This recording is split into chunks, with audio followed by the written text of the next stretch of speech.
weird. I know to wait. There we go. I was like, I know there's two things you have to click out of. Yeah, there's the. All right. I called to. Ooh. Oh, the loading system takes longer than what the pop-up says. I've always been why people are like, wait. Oh, I thought we were good. Oh, interesting. Okay. Okay, now I call to order this Thursday, June 22nd meeting of the Moab City Planning Commission at 6:08 p.m. Apologies for the late start, everyone. We're just kind of getting our stuff together here. First item of business is citizens to be heard. We do not appear to have anyone here in chambers who is not staff or our city council representative. We did not receive any email comments about anything other than the landscape ordinance, which is an agenda item this evening, and we will address those comments when we get to it. So we will move on. Our next item is approval of minutes from our last meeting on June 8th. Regular meeting. Has anyone had a chance to look at those and make a motion? So I've looked over them. I wanted to mention in the last meeting. Yeah. So in the last meeting, Kaya referred to me as a general contractor, and I wanted to be really clear about where I am in that application process.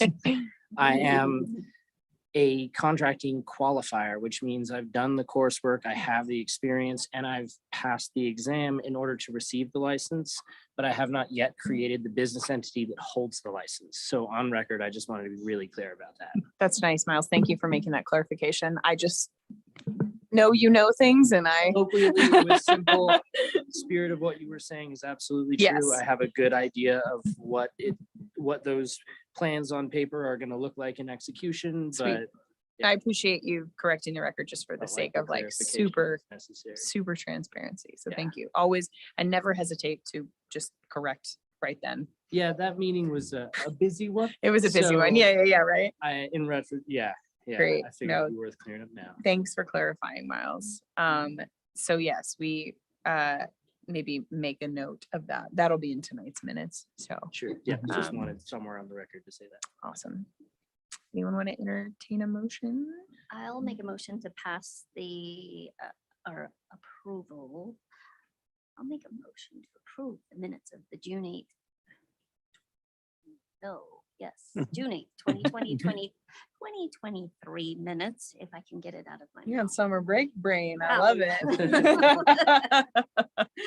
There we go. I'll second the motion. All right. We have a motion by Jill, a second by Miles. All in favor? Aye. Motion passes unanimously. All commissioners voting in favor of our minutes. Okay. The next action item. Oh, real quick. First, present in chambers tonight, we have city staff, Alexi Lamb, Christina Diller Crawford, Corey Shirtliff, and our city council representative, as well as commissioners, myself, Kai Marienfeld, Miles Lofton, and Jill Tatton. Eve has asked that I do that every meeting. So even if she's not watching, she can still tell who's here. Okay, moving on. Our first action item is consideration of ordinance 2023-08, an ordinance amending the text of the Moab Municipal Code, section 1706 definitions, 1709 supplementary requirements and procedures applicable within the zone, and creating chapter 17.10 landscaping standards. The purpose of which is to add water efficient landscaping standards with a review and with review and approval procedures. This is a briefing, continuation of discussions we've had before, and possible action. Alexi / Corey.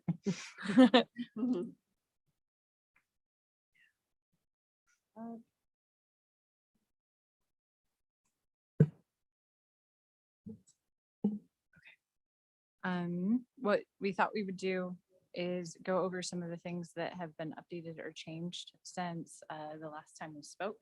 That'll start with a summary of the outreach that we did to try to get more feedback from the community, some illustrations of what would qualify within our water budget guidelines, examples of legal non-conforming types of properties or things that would start you through this process, and some updated areas of discussion. We can skim the most updated version of the ordinance update, but essentially it addresses tree canopy, which we discussed, also plants on the plant list and how to measure that, whether raised beds or what the border is between portable things and raised beds, water budget bonuses, and some things that were basically just formatting and moving things around, which on buffering. Okay. Okay, so for our outreach efforts, some of these articles started coming in even before our last meeting. So it's been in the paper multiple times, Moab Times Independent and the Moab Sun Times. And it was also featured in a city spotlight in the newsletter. We've done a couple tables at the Art Walk and the Arts and Ag event, and an interview on This Week in Moab and KZMU on Monday. And we also had a survey that received some responses. There were 42 people who started it, 23 finished it. 90% of them live in Moab. It took about 2 minutes. It was 5 questions long. So the first question was just asking what benefits are most important to people. Primarily water conservation was a big concern and native vegetation. You can see here, there were a number of different things about landscapes that people were interested in. The other category got into a few other things like fire prevention, functionality, and not being told what to do. Then we asked people to tell us how well the ordinance addressed whatever their the benefits that they were most interested in with the landscape. Water conservation came out pretty well, which was also something people were pretty interested in, so that's good. Things like native vegetation and heat reduction, not as well. We did not ask people if they read the entirety of the ordinance either, so to the extent that that's applicable. We also asked people how satisfied they were with the draft of the ordinance. So we got a lot of people in the middle and a fair number of people who are also dissatisfied, especially mentioning or dust management and heat reduction. I felt like it didn't do a good enough job on those things. Alexi, could I ask that you scoot the mic just a little closer? Just for the record, make sure you're nice and clear. Thank you. Okay. We also let people give comments. So themes in the survey comments, a number of people were concerned about saving water only for it to be used for tourism or new development. They were concerned about trees and shade, about maintaining landscapes that already exist and anything that we're requiring that's new. We also had a few, like a kind of smattering of other topics people were interested in that we could also consider. I think we do address native plants, but there are some things like curb cuts, which might be in different areas of city code. And then there was also somebody interested in whether this would work for industrial properties. And since we've been thinking a lot about commercial and residential, I thought that was a good perspective to have. Okay, so that's the end of the survey. And the next thing we were going to go over is illustrating the landscape water budget. This was something we kind of discussed in the last meeting just to understand, like, what does this mean for the kind of landscape you could have? As a reminder, the general plan version of this gives people 2 options. There's a prescriptive option where they just follow kind of all the guidelines. And then there's this water budget option that gives them more flexibility. So this would be within that extra flexibility. What could you do? This is a real life example, and then the others are just mock-ups. So if we were looking at Moab City Center, we would look at all of the areas that are hydro-zoned or all the landscape areas. And then the next step would be to look at the irrigation water that is needed for those areas. So I'm just going to walk you through the process with this one, and then we'll look at some of the numbers with the others. And what type of irrigation they're using, whether it's drip or overhead like irrigation, which affects the evaporation and the efficiency. Next, you can add extra water into your budget. If you have special features, you can get 1 gallon with 5% and 2 gallons with 10%. In this case, the city has at least 10% of the landscape in one of the special categories. So the budget is 17 gallons per square foot per season. And when looking at the types of water that we are using in the area that we have, for the types of landscape we have in the landscaped area, the budget comes out to about 16.1, which is less than 17. So this would be an acceptable landscape. Any questions on the general concept of the water budget? I can walk through some other examples. Okay, so if somebody were doing a prescriptive option, this is what it would look like in a water budget hypothetically, and this is just kind of meeting the minimums. Or if you wanted, I shouldn't say that, it's meeting the maximum of turf grass is what it's doing, and the minimum on trees here. So if somebody were to do this, they would have, they have an 80-foot lot, so they'd have 2 trees in the right of way that would qualify for that. And then if they wanted to have cool season turf grass and no other vegetation, they would be covering 25%, 26% of their landscape with vegetation. And their water budget would come out to 5 gallons, which would qualify, that would be compliant. The 385 square feet of cool season turf is because we said that you could either have 10% or 200 square feet, whatever's greater. So this would be the maximum amount of cool season turf they could have. Okay, going into people who might want to be more creative with their vegetation, this would be beyond prescriptive. You would only be able to do this with a water budget because it involves a lot more cool season turf. What they have done here, this hypothetical, is getting an extra 2 gallons on their water budget because they have native landscaping that's greater than 5%, and they also have vegetated swale that's greater than 5%. So they get 2 extra gallons on their water budget. And then they're allowed to spend it however they want, which allows them to have 1,100 square feet of cool season turf grass in their backyard if they so chose. And that would come out at 15 gallons per square foot per season, which they would, which is within the water budget. 15 is our max. If they did the same thing, that's an overhead, what we just looked at. If they did the same thing, more or less with drip irrigation, they could actually have a little bit more in the way of medium water plants because it's more efficient. So in this case, they have the same amount of cool season turf grass, but instead of having as much low water native vegetation, they can have more medium water vegetation. And like still food growing doesn't Food is factor into exempt. this. Yeah. Mhm. Yeah. Yeah, so you could grow food regardless of your water budget. I It's think my considered house exempt. would actually meet the water budget. with that in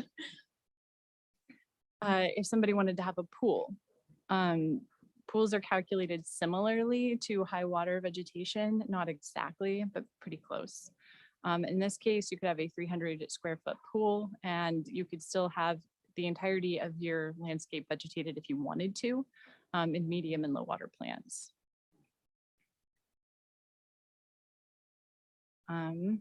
Sorry.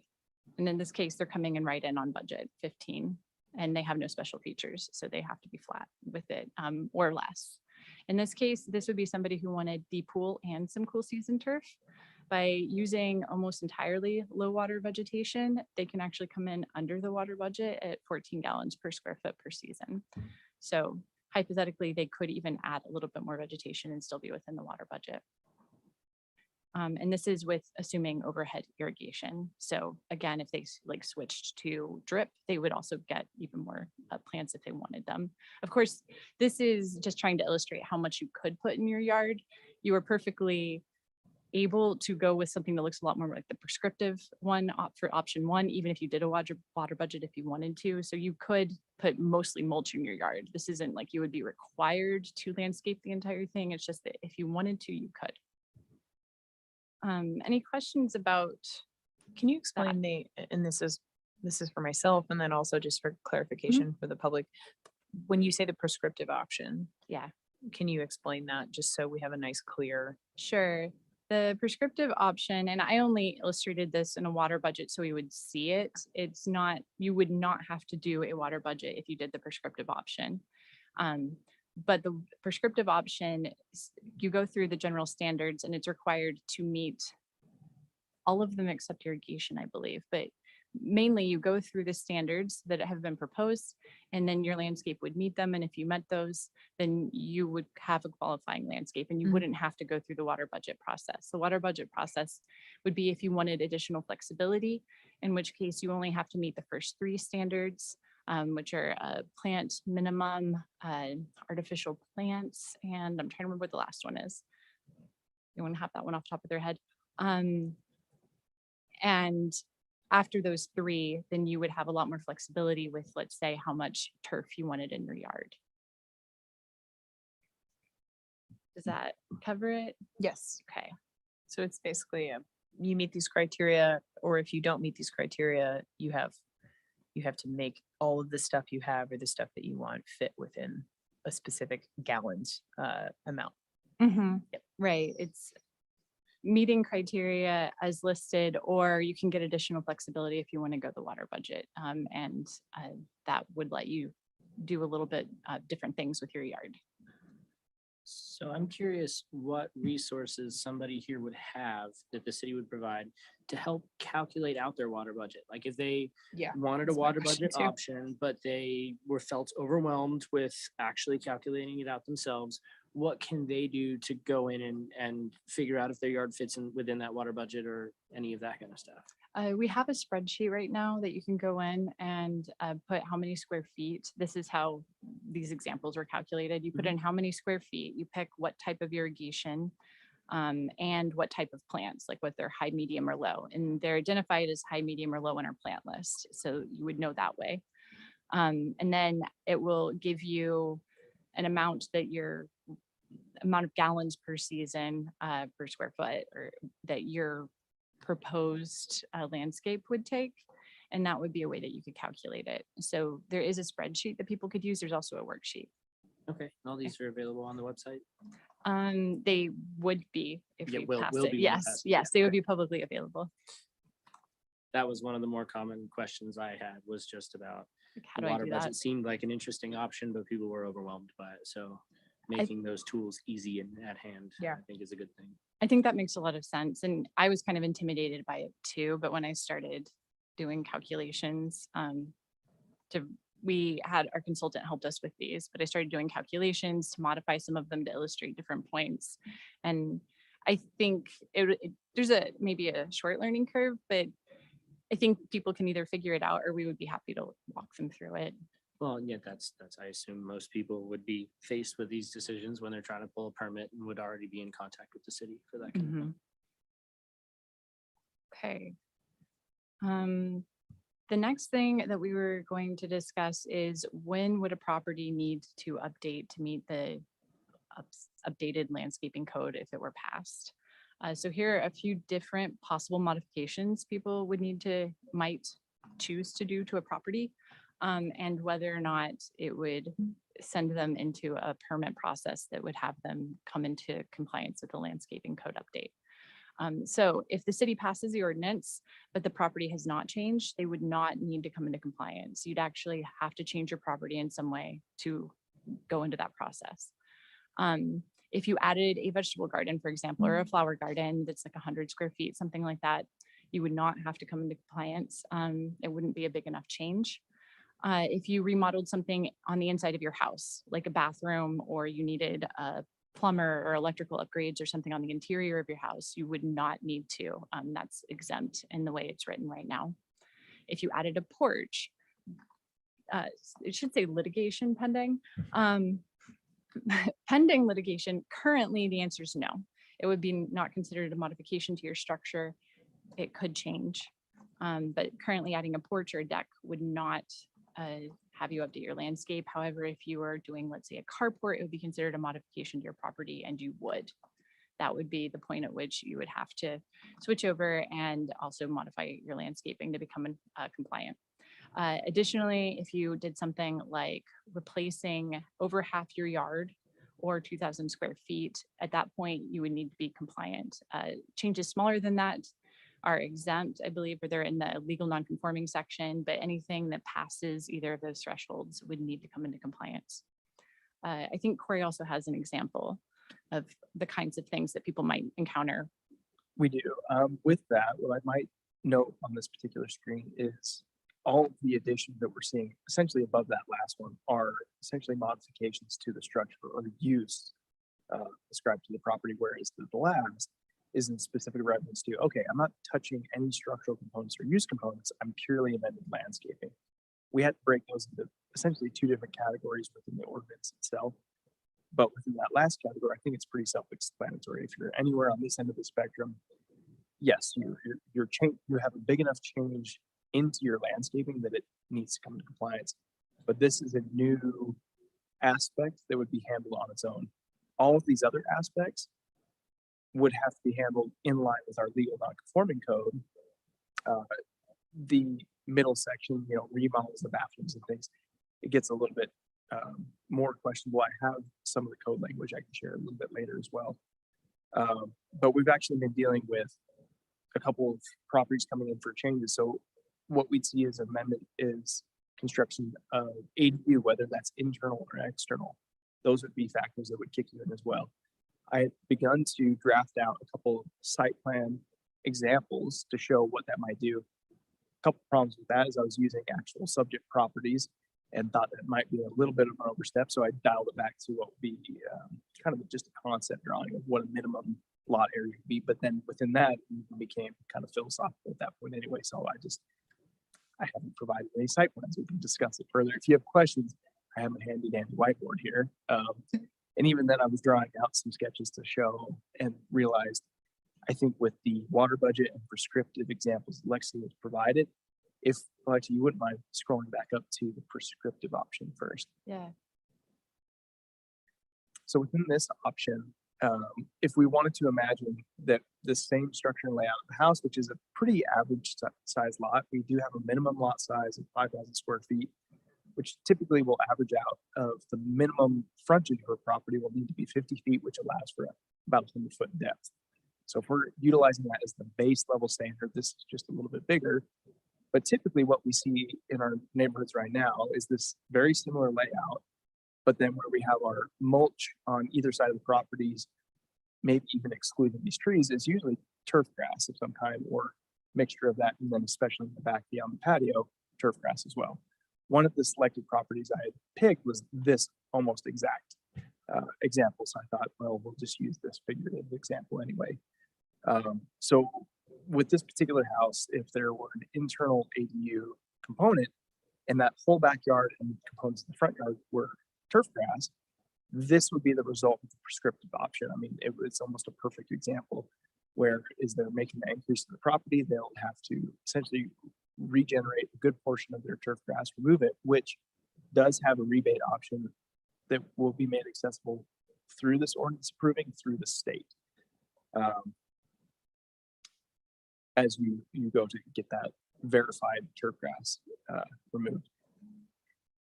But then offers this option. Then if we toggle to the water budget option, which I think is just the next one, turf grass water budget, you can see there's kind of a big jump in the square footage area there. That 385 is based off the 10%.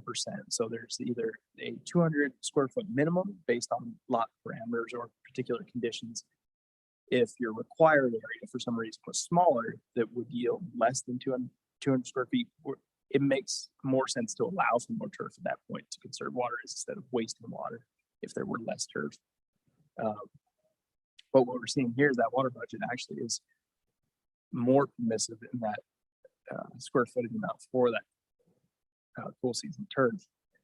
But that being one of the bigger options, the other two points I want to bring is the right of way of the inclusion of trees. Those are going to be what I would think is the most forward regulatory language that we'll have in the ordinance is removing of trees, or excuse me, removing of turf grass and adding of canopy trees. Everything else is really going to coincide within the hydro zoning and zero scaping direction on the side yards and front yards.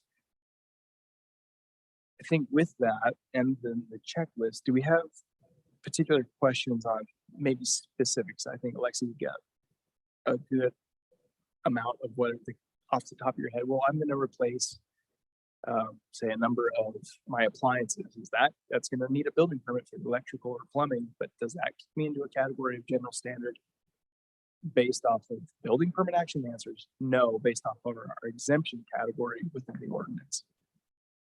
About building a shed. Building shed, if it is less, I believe for residential properties, less than 200 square feet is not permitted.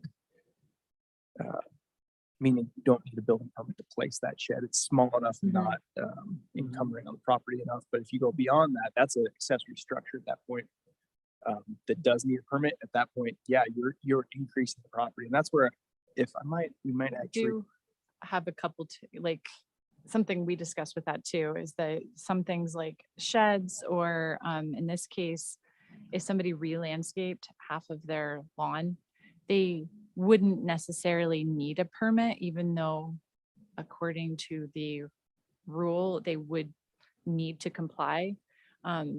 We don't have any structure in place right now that we would be able to enforce that. What would happen is someday they would come for a building permit. It might be in 6 months or it might be in 6 years.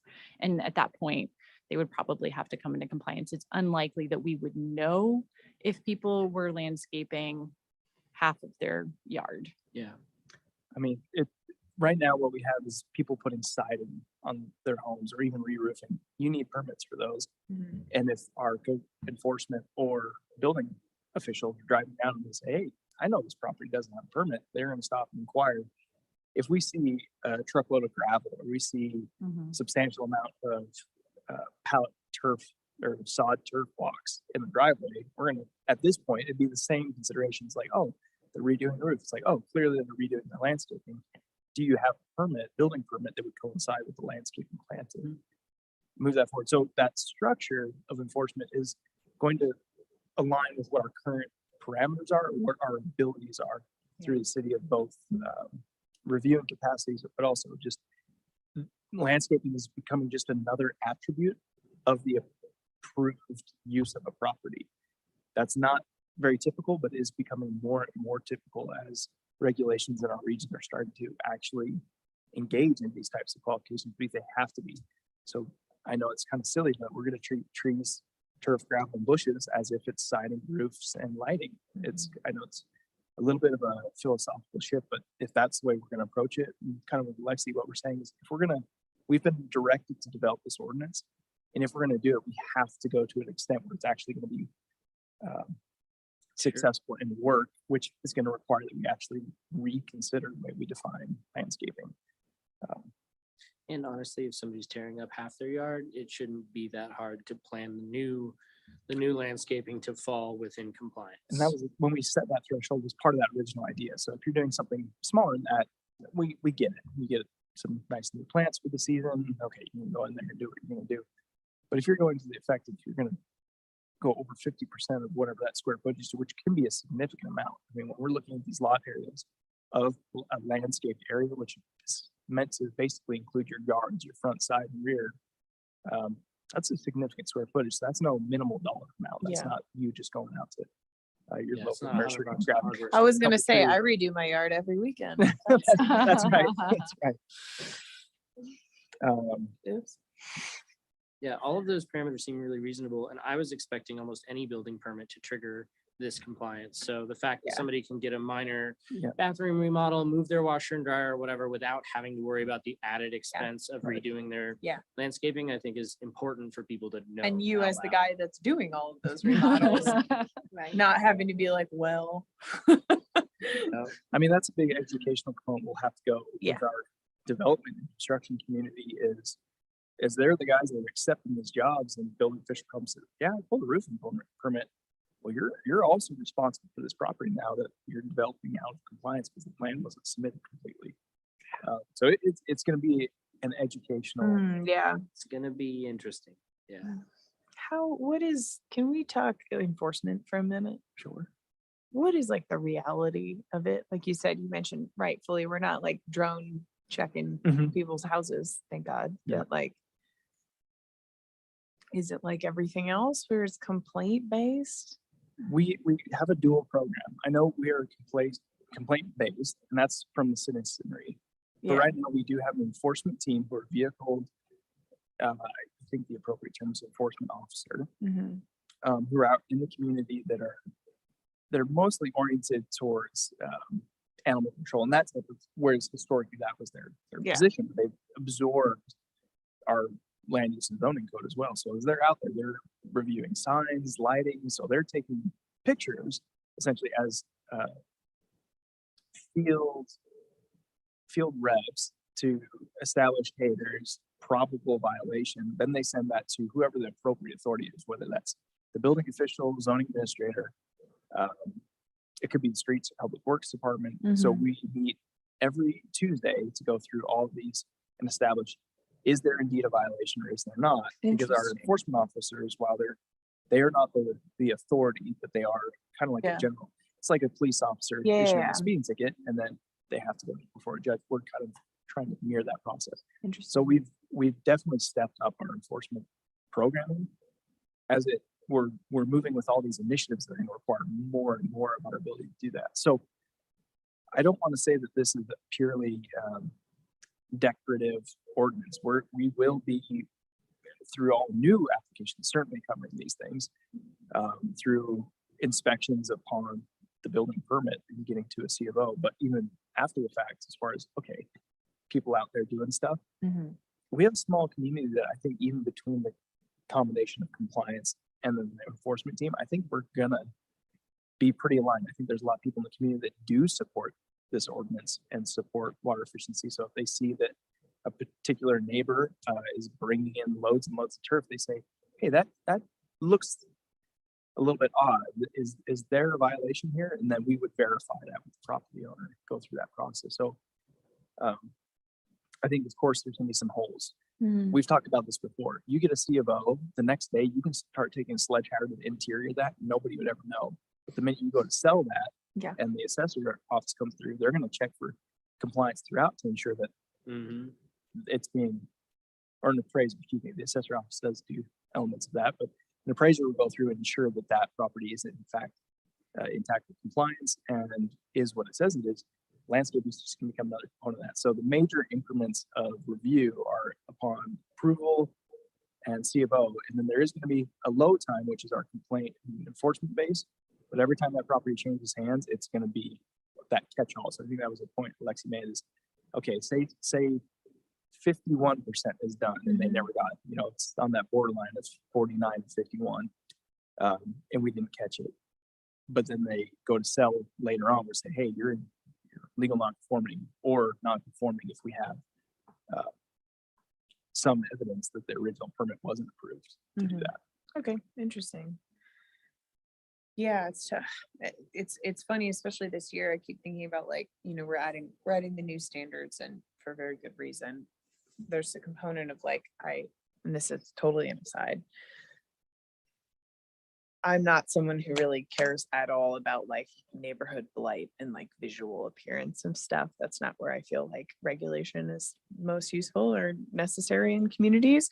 But keeping weeds down this year with as many as there are and with how many brush fires there have already been in the last week, man, that'd be great if code enforcement really focused on that with existing ordinances and standards about that. Well, So for anybody listening, our enforcement team this week is out and they'll be reviewing for what we're going to, the way our code is written for weeds in that nature, just since you brought it up and it's a good form to bring it yeah, I up. would love to. We're doing levels of outreach in before you're probably going to get these, but we understand you might be getting a letter violation. You have what would be considered a nuisance amount Yeah. of weeds.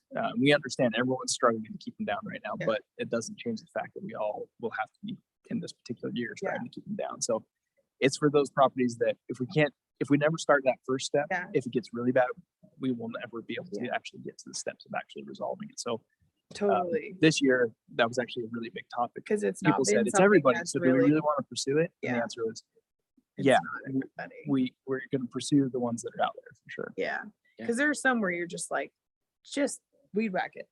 Spend 10 minutes weed whacking it. You're not going to stop the spread of the seeds. We're past that. But Just knock it all down. Fire. And it's not a fire hazard. oh absolutely. man, it Yeah. freaks me out. Yeah. I don't know. There's we should just, I don't know, some sort of whacking mob. Well, Even call them, maybe the missionaries could like get out and do that. I don't want to get us too off topic, but that's something we've been getting a number of complaints Yeah. so far about weeds, or even just enforcement saying, hey, this property is It's- really bad shape. and Yeah. It's a hazard. It's it's a dangerous thing. It's like, I don't care how it We're getting to looks. the point now too, where we're going to kind of start looking back at the community and say, yes, we will get involved to the level we can, but what it's turning into is a lot of neighbors sitting on their back porches saying, hey, you're in bad shape, rather than saying, hey, you're in bad shape, can I help? And I know it's silly, but there are a No, lot yeah. of people out there that can't. Maybe they're in a physical condition that can't, or Absolutely. they don't have availability, Yeah. whatever myriad of options of why maybe they're not able to do that. Hey, as a community, let's all step up and help each other. So that's actually part of our outreach. Totally. If there's one neighbor in particular you know is having a hard time, maybe you and 3 neighbors go out there for 10 minutes, Yeah. help. Versus saying, hey, city, go get these guys. Yeah, Which absolutely. of course we'll do our responsibility, but we're also looking at like when we had the flooding, I was so impressed with the level of Mhm. community that came out to support each other. It usually is when the city is directing that, there's a lot of opposition. Don't tell me Right. what to do. But if it's Yeah. community oriented, it was amazing to see people Yeah. helping to incredible extents. And that's what we'd like to see in this or maybe some other type scenarios that are a citywide kind of issue. So Totally. anyway, that's my little plug. No, and that's compliance awesome. team. I'd be curious. Maybe this is just like take to Facebook, but like if there's like a little, hey, is anyone available? Anyone need help? Yeah. Here's people that are available. Yeah. I was sort of joking, but like I know that the LDS missionaries are always Sure. looking for stuff to do to help the community they're in. That'd be super awesome. Mhm. So I'll go out. Oh, man, I'm already doing, I'm secretly weeding in the middle of the night in my neighborhood. So, sweet. Yeah, I think, obviously enforcement with this kind of thing, it's, every regulation we have or ordinance. So I was like, how is it going to Mhm. actually play out? For sure. You don't want things to be weaponized. Right. That's always my concern. I'll go on record as being very uncomfortable with our complaint-based Mhm. system for a lot of things. I think it can be really sketchy for Mhm. individuals and for neighbors. But good to hear that there's like some focused efforts and a lot of things that I think will prep people Yeah. for knowing that like, hey, we gotta maybe take care of, and it's a health and safety thing, I think, more than anything. Yeah. I think water's that way too. Mhm. So cool. Sounds like by doing drip, you can really up I was everything, I'm which surprised, yeah. Yeah, drip and getting extra stuff in your water budget with the special features. Yeah. Gives Well, and I thought some of the comments we read, there was a little lack of clarity that people were like, Yes. don't penalize us for having Yeah. gray water systems or something like that. But we're actually rewarding you for having any of those systems Yep. with, more of a landscaping budget if you're willing to do that, the water budget option. So yeah, absolutely. I think it's Mhm. important to focus on the fact that we really are stoked on anybody doing any kind of Yeah. uh, And my takeaway Very from well. that is like all of those extra things. I feel like those are just basic things that most people have that are putting any sort of time or energy towards landscaping, like Mhm. the native plants and trees and drip irrigation. Like nobody has sprinklers for their like Apache plumes, Mhm. it's Yeah. like, I hope not. So I have a question about if you remove some of your turf, sorry. Because I know it's a state thing. So if you remove X amount of your turf, do you get reimbursed just by doing it, or do you have to go to a whole new, update your whole So the yard? question to me to sounds get like if the you're at the reimbursement. 49% or down, you're Uh-huh. amending your landscaping for the Mhm. better, but it also doesn't Mhm. kick into you're amending it Mhm. beyond the amount that would kick in. Can you get reimbursed without going through a new The landscape whole new update? So I process. think the base for the answer is I would feel yes. But how that works with the state is kind yeah. of a different I'm not concern. sure if they have a minimum requirement or something for your property. That like they would affect that, because if you did less than half your landscape with the turf buyback program, from our perspective, you don't have to really landscape everything else. But we would have to look more. I know the state is requiring people to submit plans in advance of what they want to do and get those approved. So hopefully that would minimize surprises. Mhm. Wasn't it square footage based? It's At least for $1.50 per square foot. Yeah. Mhm. And that may be just that's their metric. So based on what your plan set, and it has to be a verified. You can't just say, "Oh, I'm getting rid of 50,000 square feet of Right. turf." That'd be really nice to pay me up. But outside of didn't- that, it seemed like an open I metric. just didn't know if you had to like update Right. this to get that, or if you can, Because as a, they're separate elements, they're not incumbent on each other. It's more of a perk that you get for anybody that's complying with this ordinance, including amendments to your landscaping less than 50%. At least the way I'm understanding the question, I think that would work. But like Alexi's saying, we've identified a particular agent that is open to answering questions, and maybe we'll publish their contact. Yeah, Referrals, and I'm they not have a sure. website with a lot more details on it. Yeah. I think, I want to say it's utahwatersavers.com. Has some information on their program. And then they also have a page, utahwatersavers.com/Moab, that has specifics on what's available here right now, I think. nice. Yeah. The last thing I was going to do is go through, there aren't very many of these, but changes that were made since our last talk. One is in the landscaping definition. It now includes raised planters, but not portable furniture and plant containers. It's not specific on size, but if portability seemed to be some sort of I like limitation. that. Yeah. Right. Yeah. It's not like the agave I bring in and out of my house in a pot. Mhm. It's the big planter that I don't move, Mhm. that kind of thing. Yeah. On the plant material for tree canopies, what we did instead of allowing a percentage of the tree canopy, for example, is we just said canopies can be included up to 15 of the required 25%. What that lets you do is you can basically put big trees and take care of a lot of your landscaping requirements, but not all of it. That's a good way to put it. Yeah, it seems really reasonable. That was another thing I remember struggling with that last meeting. I Right. remember that. Mhm. On the approved plant list, what we did is gave people a choice about whether they want it to be quantity or spread at maturity.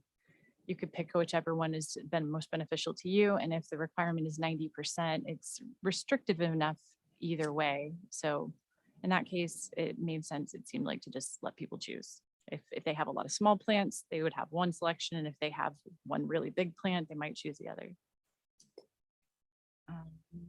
Let's see what's left. Nothing else is significant change on the water budget. We left it at special features and native plants, which was similar to the way it was last time. And the buffering one just moved the section into 1710, and it changed the labeling on the illustrations. See if I can get down to that. So it just made standard buffering, zone boundary buffering match the titles or titles of the sections that were there. And I think that's it. I'm happy to go to any other sections people have questions about, but those were the changes based on our conversation.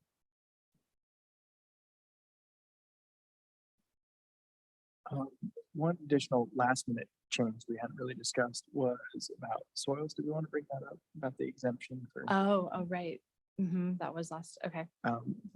The little bit of background on this, our building official, as he was out in inspections, we're all familiar with the hillside drive area and what are the kind of sensitive soil zones, or even what we call geotech hazard zones for erosive soils. So gypsum in particular, its interactions it basically dissolves the roads because of that sodium content of it. So we have, as water integrates into that soil, Everything's sinking. goes away. The soil just literally melts. So we have sinkholes as well as infrastructure issues. Sidewalks are collapsing. There's problems up there just from the geotech standpoint. So the consideration brought from the building department was, as we have a minimum living plant material, meaning your estate, the city is requiring a level of material that's put in that will likely need maintenance in the form of water. We're actually requiring water being added to an area that is really sensitive.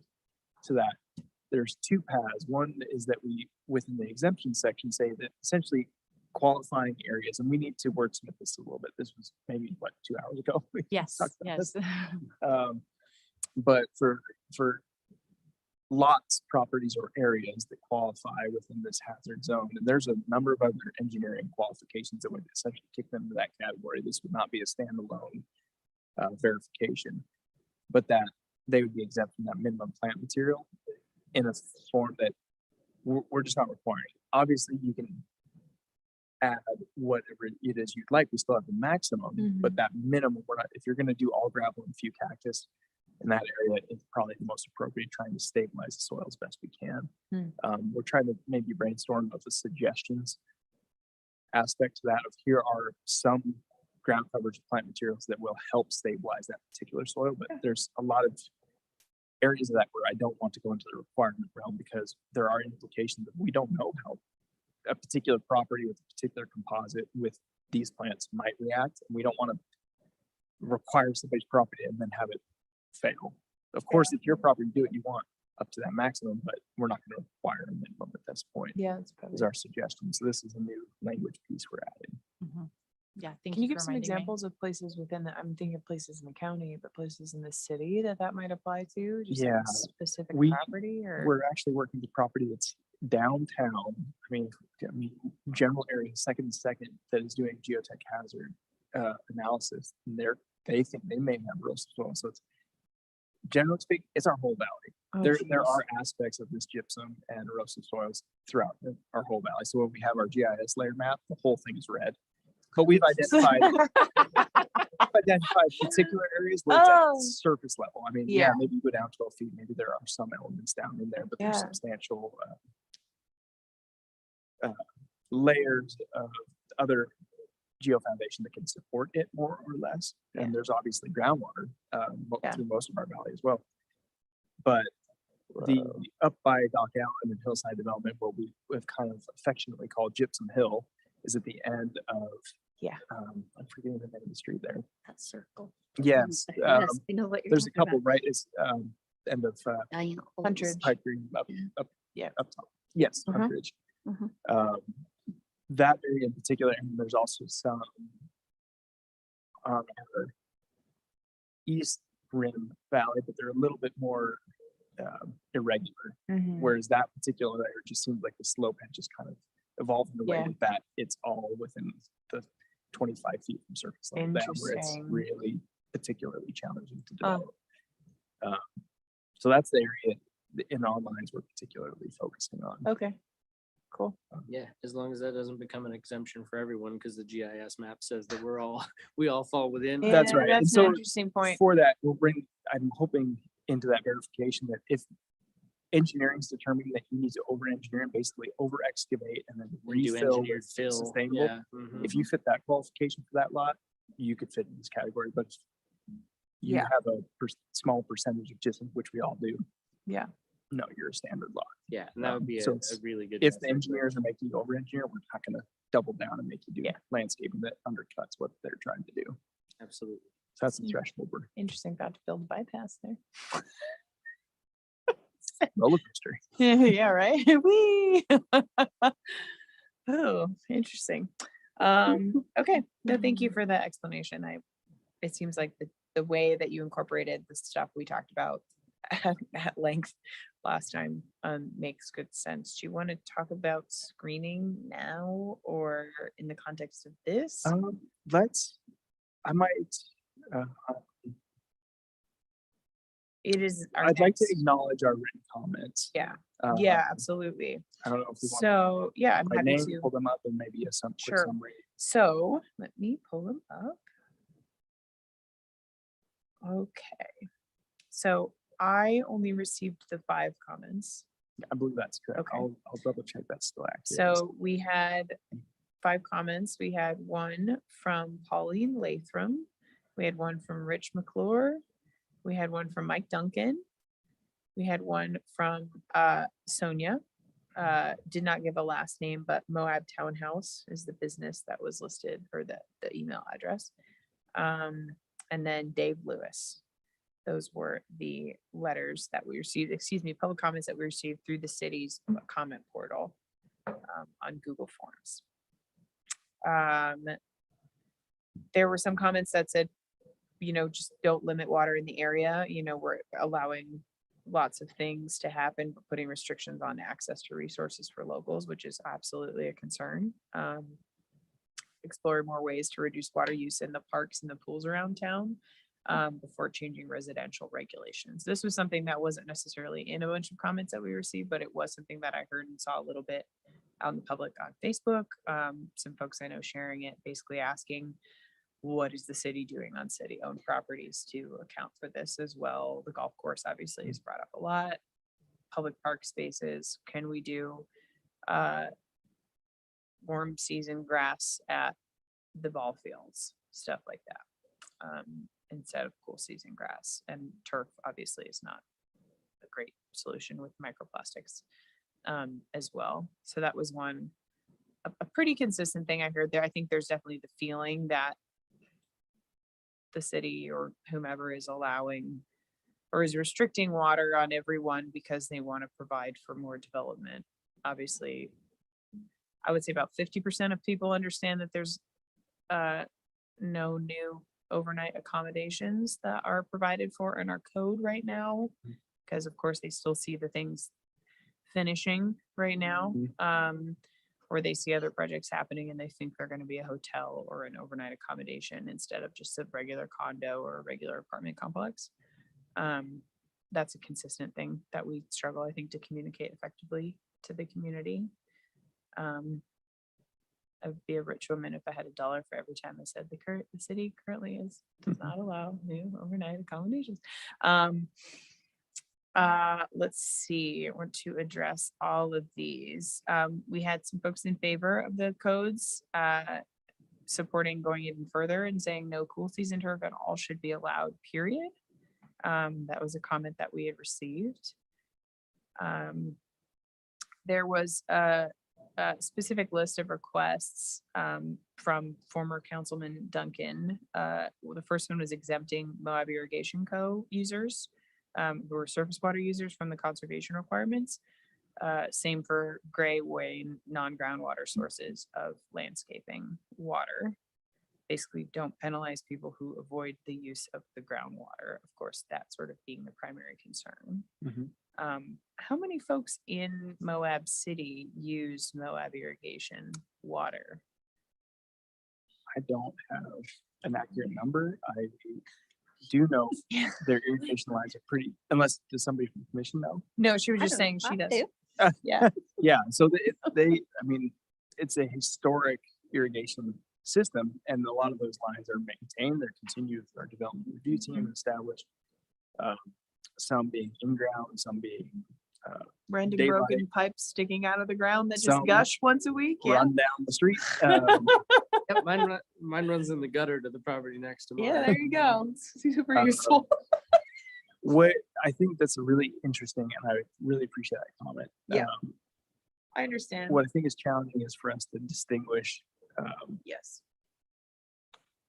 how we would establish a derived use from, okay, you have a share or you're paying for Moab irrigation, but are you committing that that is 100% your water and therefore it's exempt there? Or well, I'm going to still go out with my hose and it's groundwater and water anyway on the off days when maybe you're 2 a.m. and that's when your water comes in. You're not going to get out there to hit Your gate at 2 open your a.m. gate. Yeah. So I think it's super interesting. I think it's worth communicating. I don't know if the commission has a recommendation at this point for us to pursue that with council, or if you even, I mean, it's a little late in the construction of this document to, I think, incorporate such a large level consideration, but nonetheless consider it for sure going to the council. And if they want to incorporate that 100%, I think with the commission though, trying to advance this, it may be challenging. So a recommendation would be super helpful on your guys' behalf. I'm curious to know how much we could essentially fit it in with the water budget, and with that, if you are using some interesting. of that, it earns you some gallons back on your allowed limit.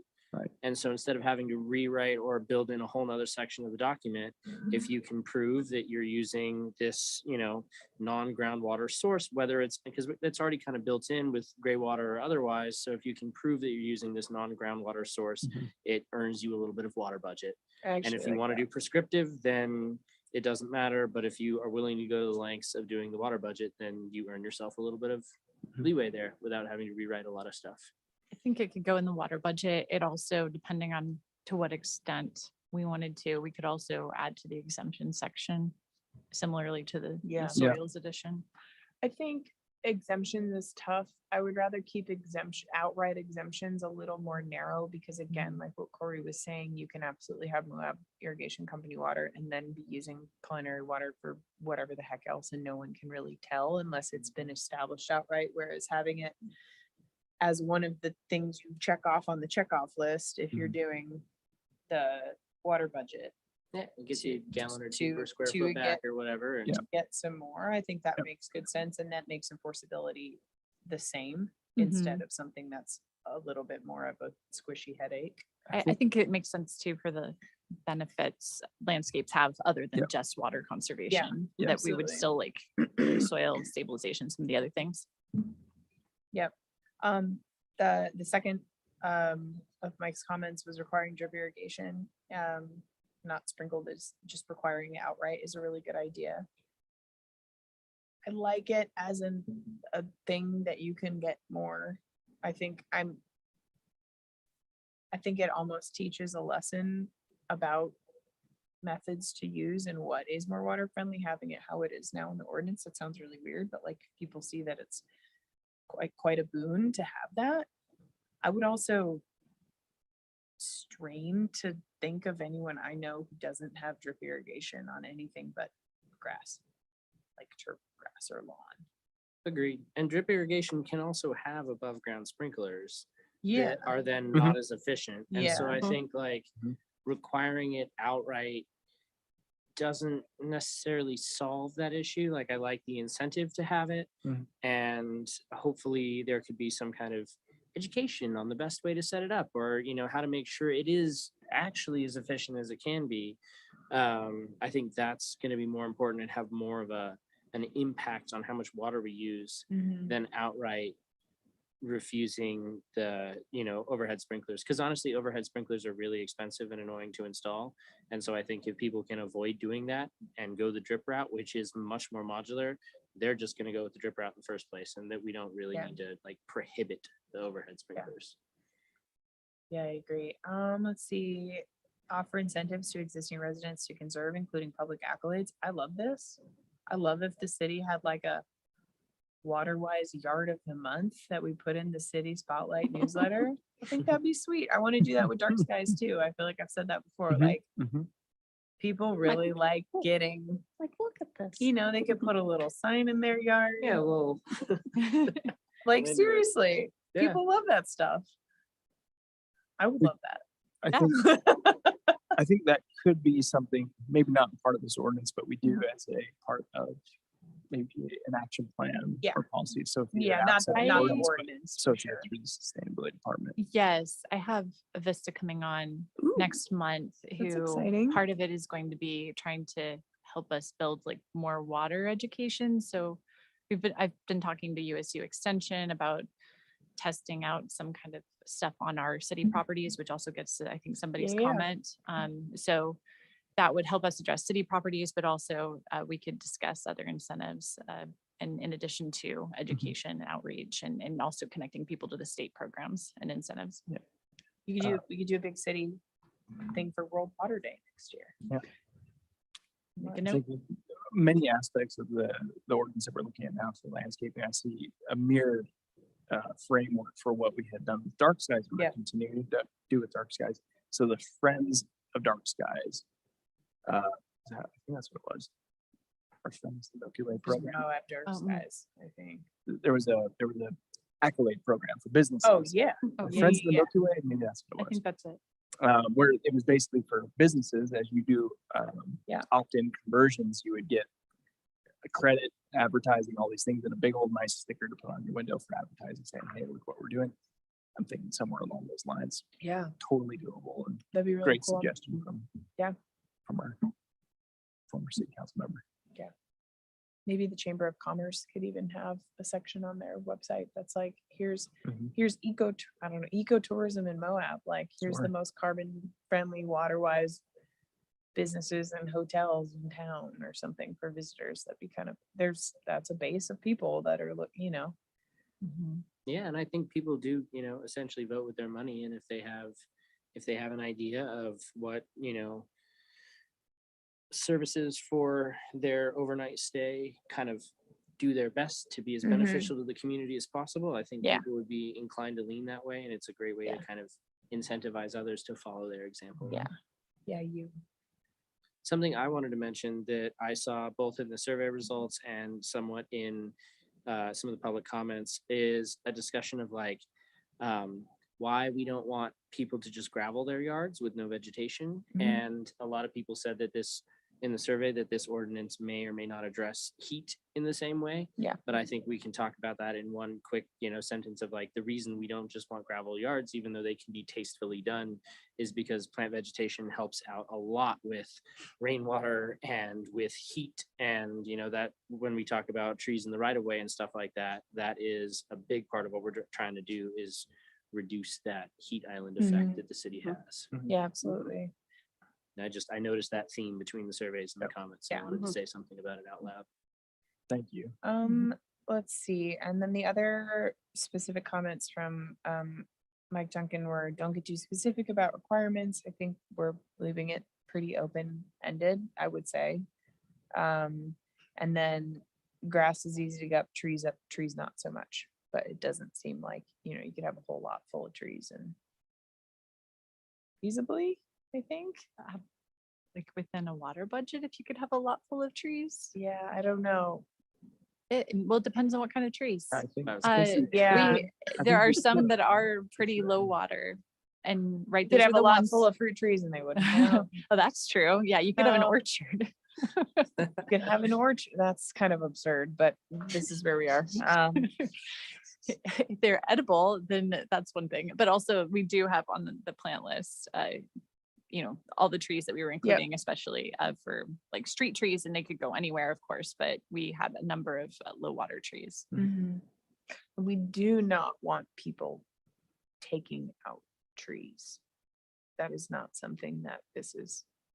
Nope. Is there a reality Unless where it they could are result invasive in that? The species. Yeah, you kill the elm trees, please. Yeah. Yeah, Kill them all. if it were a noxious species. Yeah. If they had a grove of high water trees, potentially. I mean, I haven't done a water budget on that, but I mean, if they fell into the high water category, you probably could not fill your yard with them. That would be a possibility. I'm worried about like the existing trees. I don't want there to be a scenario where people have big old sycamores, cottonwoods, ancient, like important, like Mhm. honestly, this is like me being just like a squishy environmental person, but like the trees are really important to people and have a lot of sentimental value. And I would be really sad and upset if someone was ever in the position of like needing to have this applied to them and it resulted in them having to either not do whatever their remodel or re-landscape was or take out like historic trees on their property. That was one of our considerations when we had the 10% off the plant list. That was one of the things we were discussing is like, if they had trees that didn't qualify for the plant list somehow, they could still be in their 10% of something they would keep, especially if they did it by number and not by Mhm. spread, because it would be one tree. So that would be a possibility for keeping something that didn't qualify. The other thing is that we could go back. I mean, we're a little late in the game for this, but like if we went back and said it was a recommended plant list, that would be another way. I don't think our water budget is going to kick people off of it.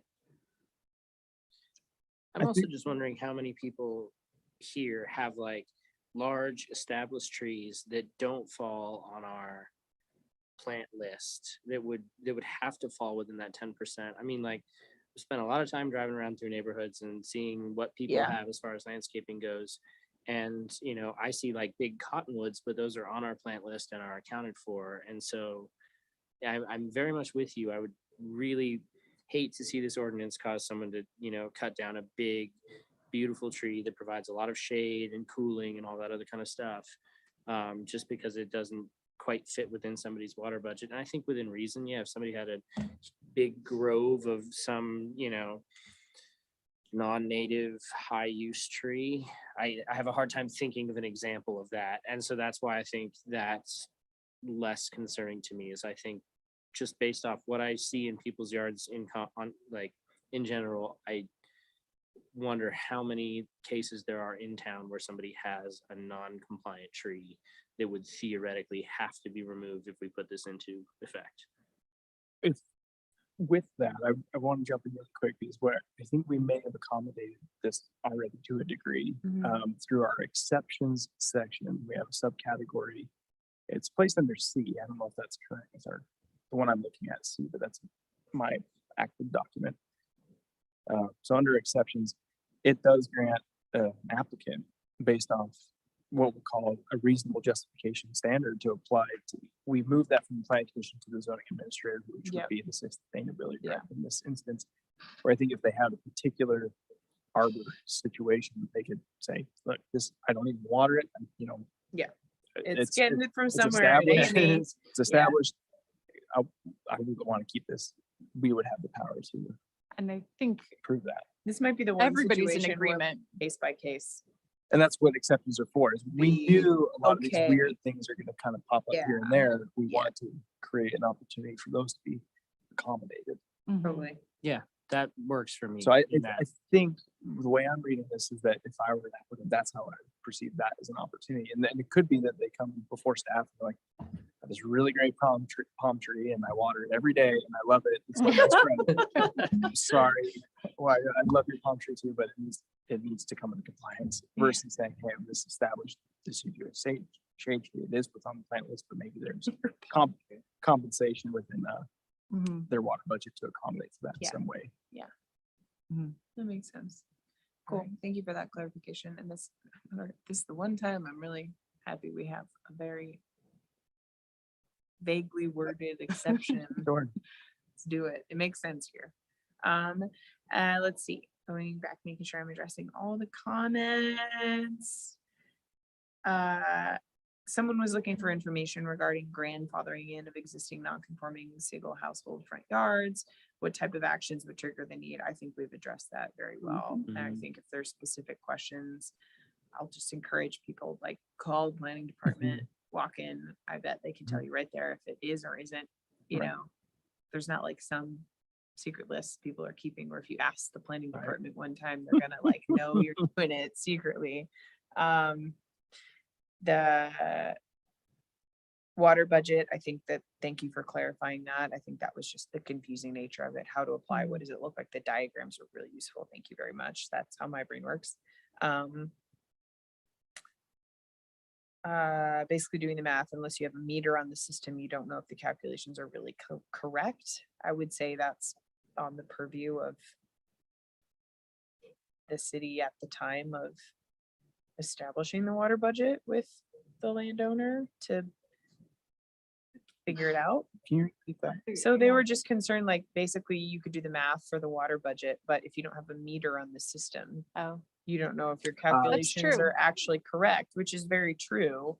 I think that the question there, which is what we're getting a lot, is the actual effect versus the planning. And we acknowledge that this is a pre-step. We're setting Yeah. these properties up to be successful. But Yeah. if you, Alexis and I talked about this, we if you run your irrigation that is a totally sound and qualified irrigation system for the parameters that we're looking at, and should be run accurately.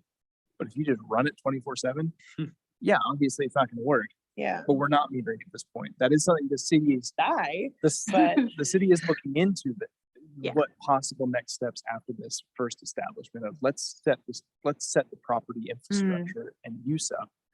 And then after that, we'll see where we need to go with next steps. But metering and policing your water is a different category. I'm not going to say it's the next step. I don't know what the council's intentions are, but that would be down the line. Of Theoretically, if intensity. you did your landscaping in accordance with what we're setting forth, that if you were overwatering per se, and then there was enforcement there, it would be very simple to just adjust the amount you're watering, still be within compliance, and it would not be a hassle. Yep. So Yeah. even though we're not checking that right now, if the city did start to check, Right. if you were in compliance, it should be a non-issue. Right. That's right. Yeah, absolutely. And then the final comment from this individual is the plant list was not included. I think that people would like to see that very much and have opportunity to provide feedback on that. Did we have? It's it been as in an our exhibit in the packets, previous it's been in packets? other Okay. things, but I don't think this time. And then finally, the specification of 25% living materials, there's some confusion about that. Basically saying why a nicely gravelled landscape with no plants would use less water. That was- That's true, but obviously the concern is it's not just about water conservation, it's about overall. Heat, soil Yeah, stabilization, so runoff. all the Community dust. health. Yeah. Yeah. Mhm. And related to that, there were a couple comments on the survey about native vegetation. I think I said we did address it earlier, but the two main incentives are the water budget. You get extra water if you want to do that. And also there's some benefit in the mulch requirements. If you did not want to mulch and you're planting natives, you could use less mulch, which is also written in as it is now. So those are the two main incentives. And also things just, they grow better. You're likely to waste less water and they don't spread in a manner that becomes noxious in an unanticipated way. I'm looking at you, mulberries. Yeah, for a lot of them, once they're established, you hardly have to water them. Yeah, And so if exactly. you save a little bit of money on water and save a little bit of water at the same time. Yeah. Native plants go a long way. They have their own incentives without us having to provide them. And this individual answered my question. I think conservation is a good idea and necessary. However, I don't think that someone who's a property owner have to change the landscape they've used for 30 years because hotels, motels, and nightly rentals are using water now. I understand there's a moratorium on overnight rentals, but new homes are often second homes or some form of temporary rental. Homeowners should not come second to the tourists. Completely understand that concern, share that concern. Very difficult to regulate that. And I don't believe this will be some sort of substantial change to the landscape they've had for 30 years. You're already undergoing not significant, but significant enough change to your property. The private property owner. we're Yeah, talking a about. private property owner. It's not Yeah. saying, okay, you have 5 years to come into compliance. Correct. Um, It's only upon the improvements that you want to make. So Yeah, if you're very exactly. content, we understand that historical use will maintain that. It's difficult, but unfortunately, we're not, unfortunately, whatever you call it, we're not allowed to regulate disparately based on who owns a house. That's Yeah. discriminatory and unconstitutional. As much as we sometimes feel desperate to do something like that. We can't say, oh, this home is occupied 3 months a year and this home is occupied 12 months a year. This person has a water budget and this person doesn't. I think we get in big trouble Mhm. for that. Mhm. So I understand the concern though. I will say second homes are the ones that I've seen who are already in compliance with this because they don't want it.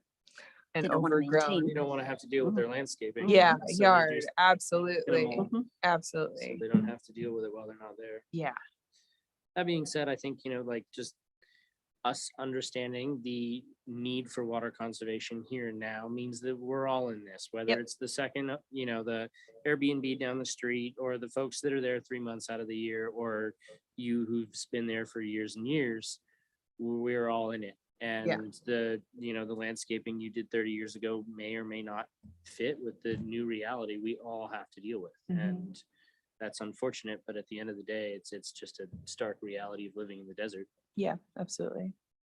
And if things get really bad, the second homeowners probably won't choose to live in the desert. Yeah, it's So- probably true. Well, we'll have housing again. Sorry, it's a dark humor kind of day. It's a dark humor kind of day. The climate crisis will fix our housing market. Just picturing Kaya and a Mad Max. outfit, Yeah. Totally. Yes. just water Moab. Yeah, I'm ready. I'm ready. No, I'm not ready. I would perish quickly. Okay, so that was the extent of comments. And then I think, yeah, just that idea that like there is a sense in the community. And I think that staff and council in particular should work really hard to make sure that people know that, like you said, Miles, we're all in this together. It's not to make way for anything. It's just because it was time. Mhm. At least that's definitely the feeling that I More than time. have. We have to start somewhere. And I'm pleasant. I've had my own property in the back of my mind throughout all of these discussions. Would it Mhm. work? Would it not? Mhm. You Mhm. know, can I add a patio or not Right. someday? The That's- allowances for things in the water budget, I think comfortably account for the fact that I have a small patch of turf grass that's medium water, Right. medium season, whatever you call it. And then mostly natives, food garden, everything's on drip. Tons of natives, actually. And then one shady elm tree that's gonna go. But and I'll say like I was pleasantly surprised to see that it would actually work out that way. So I'd encourage people to like take a look at that. And it's like I think it casts a wider net than I think I thought initially. Yeah, I think the water budget option is daunting at first because it's Mhm. hard to think about what are my plants, or but when you actually sit down with the plant list and you're able to determine what plants are in your yard and what they do, I think a lot of people will be surprised to find they fall well within the prescriptions already. Yep. One additional component to that I'd like to make is that for a lot of the community, there was one individual that was at Arts and Ag that I didn't get to talk to that I guess had a major issue with this. I was really looking forward to that, but we never did connect.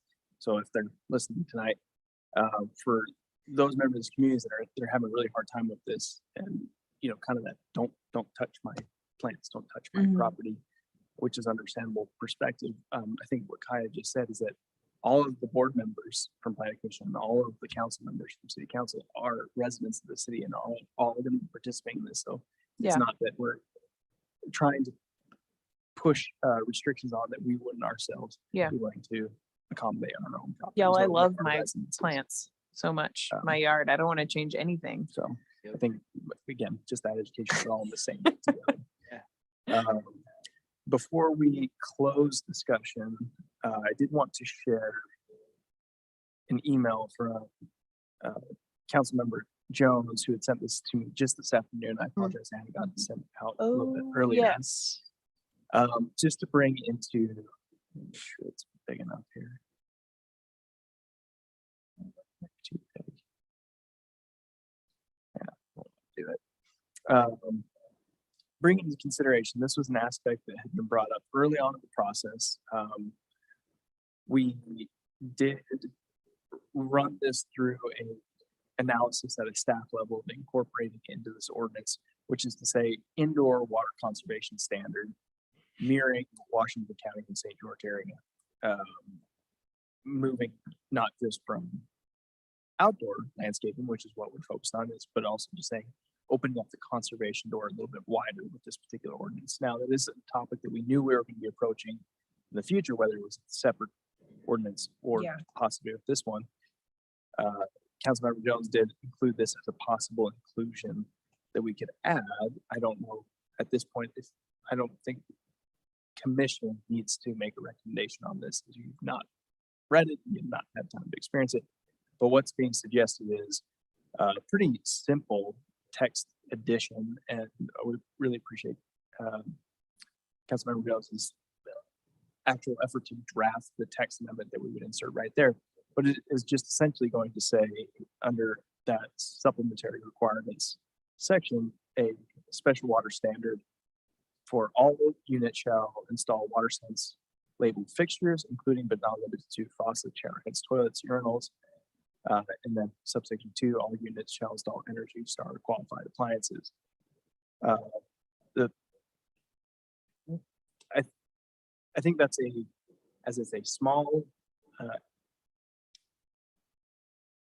small provision, just 2 little elements.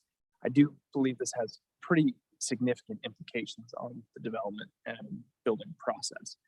I don't disagree with the trajectory that this would go. So my response to this, to the mayor, the city manager, and council, was that I think this is something that we could include. coordinating with our consultants, with Alexi, but also with our building official and our development review team, making sure this is something that we can actually process, review, approve, and enforce down the line. This particular language is the only element that I'm going to point out that I want more time with is following standards shall apply to all new, which is easy enough. New construction is easy, but is or remodeled residential dwelling units. Now, that becomes the big question. This is the big conversation you just had. All of our residents that already have these existing structures, this ordinance comes in, is what does remodel mean? So for me, that word remodeled is just insufficient at this time. It's not to say that we can't develop a level or metric of if you remodel to a certain point, or this level of building permits. So in this case, with landscaping, you can do a total internal remodel and not have to comply with this ordinance. What I think Kaylin's saying here is, yeah, you would, but that would make sense because if you're renovating the interior of your home, maybe that makes sense. You're gonna have to do those. But does that include, okay, I'm just doing some electrical work in the bathroom, I now have to do all my faucets? Or I'm changing one shower head, now do I have to do all these? So I'm not, I think stepping back from this, but I did want to get some discussion on the table, first thoughts maybe. So as we do go to council, potentially with this ordinance, we have your thoughts that can be represented with this idea. Can we look at definitions other communities who've done this have used for remodeled, or what triggers the need for Sure. water sense and Energy Star? Yeah, and within the email, Kim did, I think, a pretty great job at supplying additional information that corresponds to a lot of those increments that not specific to the remodel component. I think that's something as a planner and processor of development, I'm hypersensitive to. What does that mean for citizens as opposed to what it is that is the product? So I think these indoor measures, he provides a lot of really great information in this. I'm not sending this out to the public as this was addressed just to staff, but I think it's appropriate now as we might be including it to get it kind of into the presentation here. So that's something that ask of, I would like to see more of that, something that we can take forward and present right off the bat. Yeah, absolutely. I mean, we've talked about this before. It was just a matter of, I don't know, I like clean code, especially if we're revising it. It makes sense to have it somewhere else, but maybe there's a placeholder here for it now until it gets worked in elsewhere in the code in a section where it's more relevant. I think those two things can live simultaneously, potentially. It's added here in this section, and then when we're doing our general code amendments down the road, or when we do provide a larger energy and water efficient standard for development and redevelopment, it puts itself in there the same way we've had dogs barking as their own section, and then it gets incorporated later somewhere else. I think that's an option. I think certainly if we moved it forward, it'd be within that supplementary code, which that's where we're addressing or had been addressing screening buffering. We have since moved that into our landscaping. I also think, go ahead, sorry. But this one, because of the repercussions, I'm a little nervous of kind of doing a placeholder off versus when we have that bigger conversation, this being a component of that bigger conversation is where I think we originally were geared. But that isn't to say we couldn't maybe rework some of that language that would be at an acceptable level. I think that brings in at council, I think what that would do is slow down the approval process, which isn't a bad thing, because I think that's a whole other category that we would want to get public comment on of are we okay with that we want to put this new change. Absolutely. And I think all new IBC constructed hotels, and that's where a lot of people from the community are a little bit geared towards, the commercial properties need to do their part. Those commercial properties are already installing water efficient, water efficient interior fixtures. I think the real burden can become that if it's applying for residents. So if we basically added that requirement for only commercial properties, that'd be kind of a redundant policy at this point, which is safe, but not, it's performative at that point. Which everyone knows I'm not a particular fan of that. But in our residential neighborhoods, that could have massive effects. Both. And that was going to be my other comment, was this seems like it's an easy word, right? Right. It's a major it's a again, major new thing to people who have been looking at this, reading about it in the paper, and all of a sudden it's like, sorry, what now? well, carport's been our kind of go-to for the Yeah. landscaping. Yep. Okay, so you want to build a carport. What fixtures you got in your house? What appliances you got? Yeah. What do you mean I've got to spend $12,000 on all my appliances in order to Or build a what do you mean I have 85 to get rid of my grandmother's Smeg refrigerator that's still working and looks really cool in my Sure. kitchen? And again, it's all geared towards the better conservation of the community, and that's why I'm not opposed to what this might mean. It's just I think teasing out that remodeled concept to an appropriate level. So all new construction, I think we can all be on board with that pretty easily. Mhm. But that remodeled, so that'd be maybe a suggestion as a placeholder. It's just Yeah. straight up new. I think It's that makes new. sense. I think there's so much stuff That's not hard to. to tease I'm- out late in Miles. What were you gonna say? So I'm curious to know if there's a way that we could word it where you would essentially require it in a remodel within the remodeled space.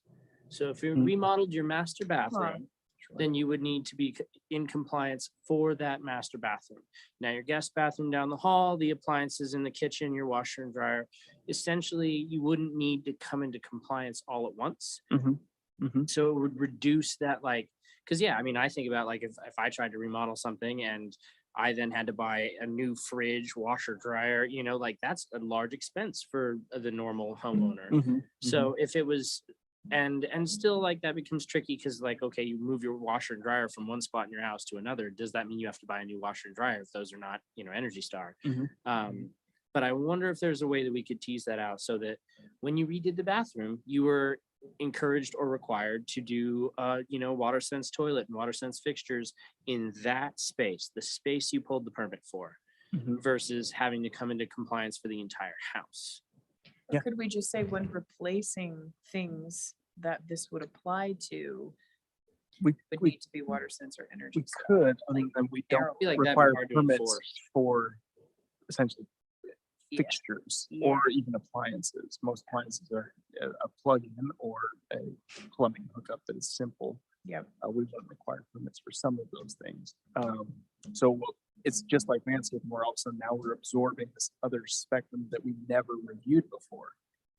So when our building officials, through construction documents, approving plans, he's just approving the construction of the property, appliances and fixtures often aren't even selected until kind of final stages. So that would advance all of that onto the front.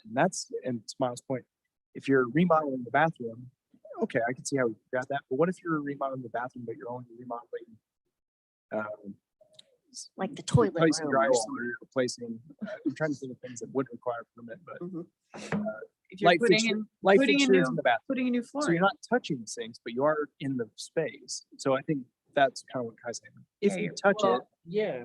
You're bring in putting compliance. Pergo in. So that could be a hard thing to track. And I still kind of think that maybe that pulling the permit level is what would really do If it, you're right? pulling a permit, Because if you're just swapping out a tub, right, you're getting yourself a new tub. Right. That's not really a permitted activity. If you're tearing everything down to the studs and replacing everything, then you're putting enough effort into it that you're pulling a permit and then could be asked to come into compliance with water sense fixtures.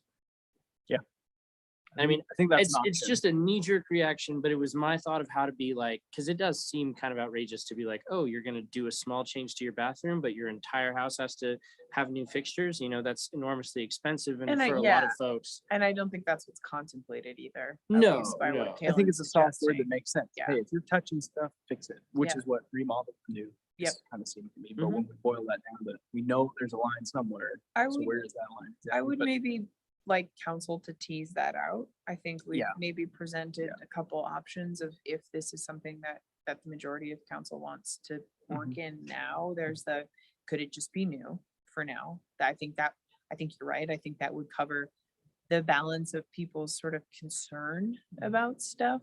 Mhm. Maybe who don't realize that like it's tending this direction already. It's quite hard to find things that aren't Energy Star when you're at Right. Mhm. like Home Depot or wherever when you're looking for appliances. I don't know where you buy can't appliances these days. Buy yet. anything without Um, it. But it would be a nice, for that one developer that's just trying to squeeze the cheapest fixtures possible out of a place to, whatever, it would be a little bit of an extra, like, Mhm. hey, you're don't be part of the problem. Reduce a little bit. of Yeah. value Mhm. engineering in But terms of- That's my kind of recommendation if we want to, I think my gut is like, we should wait. I think that's kind of step That's one. what I I think would what like to Miles see. suggested is kind of where my brain went to. Yeah. Let's tease that out to it. What I think is if it's engaged in permit, which is kind of like fences and sheds. Again, another example. We don't pull permits for those, but there are regulations about them. Mhm. So if we do have a permit, so somebody places a tough shed, then they're gonna add an extension to their home. Then we do the site plan map and say, oh, your shed's in the wrong place. You'll have to fix that in order to get your Yeah. extension. That happens all the time. It'd be something probably similar to that. Yeah. And we can even micro, not just throughout the full property, but categorize it even a little bit tighter, which is you're doing a kitchen remodel or an extension, anything within that extension needed to be compliant, something like that. Just I think there's something that different would, shares of that. It's how aggressive do we want to be? Yeah. The least aggressive, easiest addition, at least into this, would be the new construction. Yeah. Yeah. I think I have good feedback there to take to council. If we're Cool. okay, Yeah. Mhm. kind of leaving it for the moment. Yeah, I want to. yeah. Thoughts? Will you come to the mic if you have things to say? Just pick one. You want to hang out with Lexi? So, yeah, I was kind of thinking, Um, um, Just- my name is Luke Wojciechowski. I'm the city council liaison. thank you. I think your voice is known, but maybe not. Okay. So I think there is a desire to get moving on this a little bit, and I know that it's very last minute, and I don't want to put like words in people's mouths, but in the conversation, it was kind of like, oh, let's put this in here. And since we're already going to be cleaning up the code, like it doesn't hurt to make it a little more messy right now in the short term. But I do get the concern with like the wording that was sent over. And I was wondering if kind of with like the non-conforming uses and non-complying, it's like if there's a change to the structure or something that triggers, so it would trigger a permit and all of that, Mhm. and then can be limited to like the change to the structure of an area like containing these fixtures or whatever. Mhm. And that can be a placeholder while a more nuanced and evolved kind of sense of where we want to go with it gets developed with the whole reworking of the code. Yeah, I think it's one of the arguments that Kalen made in his email was really the long-term reduction in water usage. And like when we've been compiling our city's water usage statistics, most of the use is happening internally.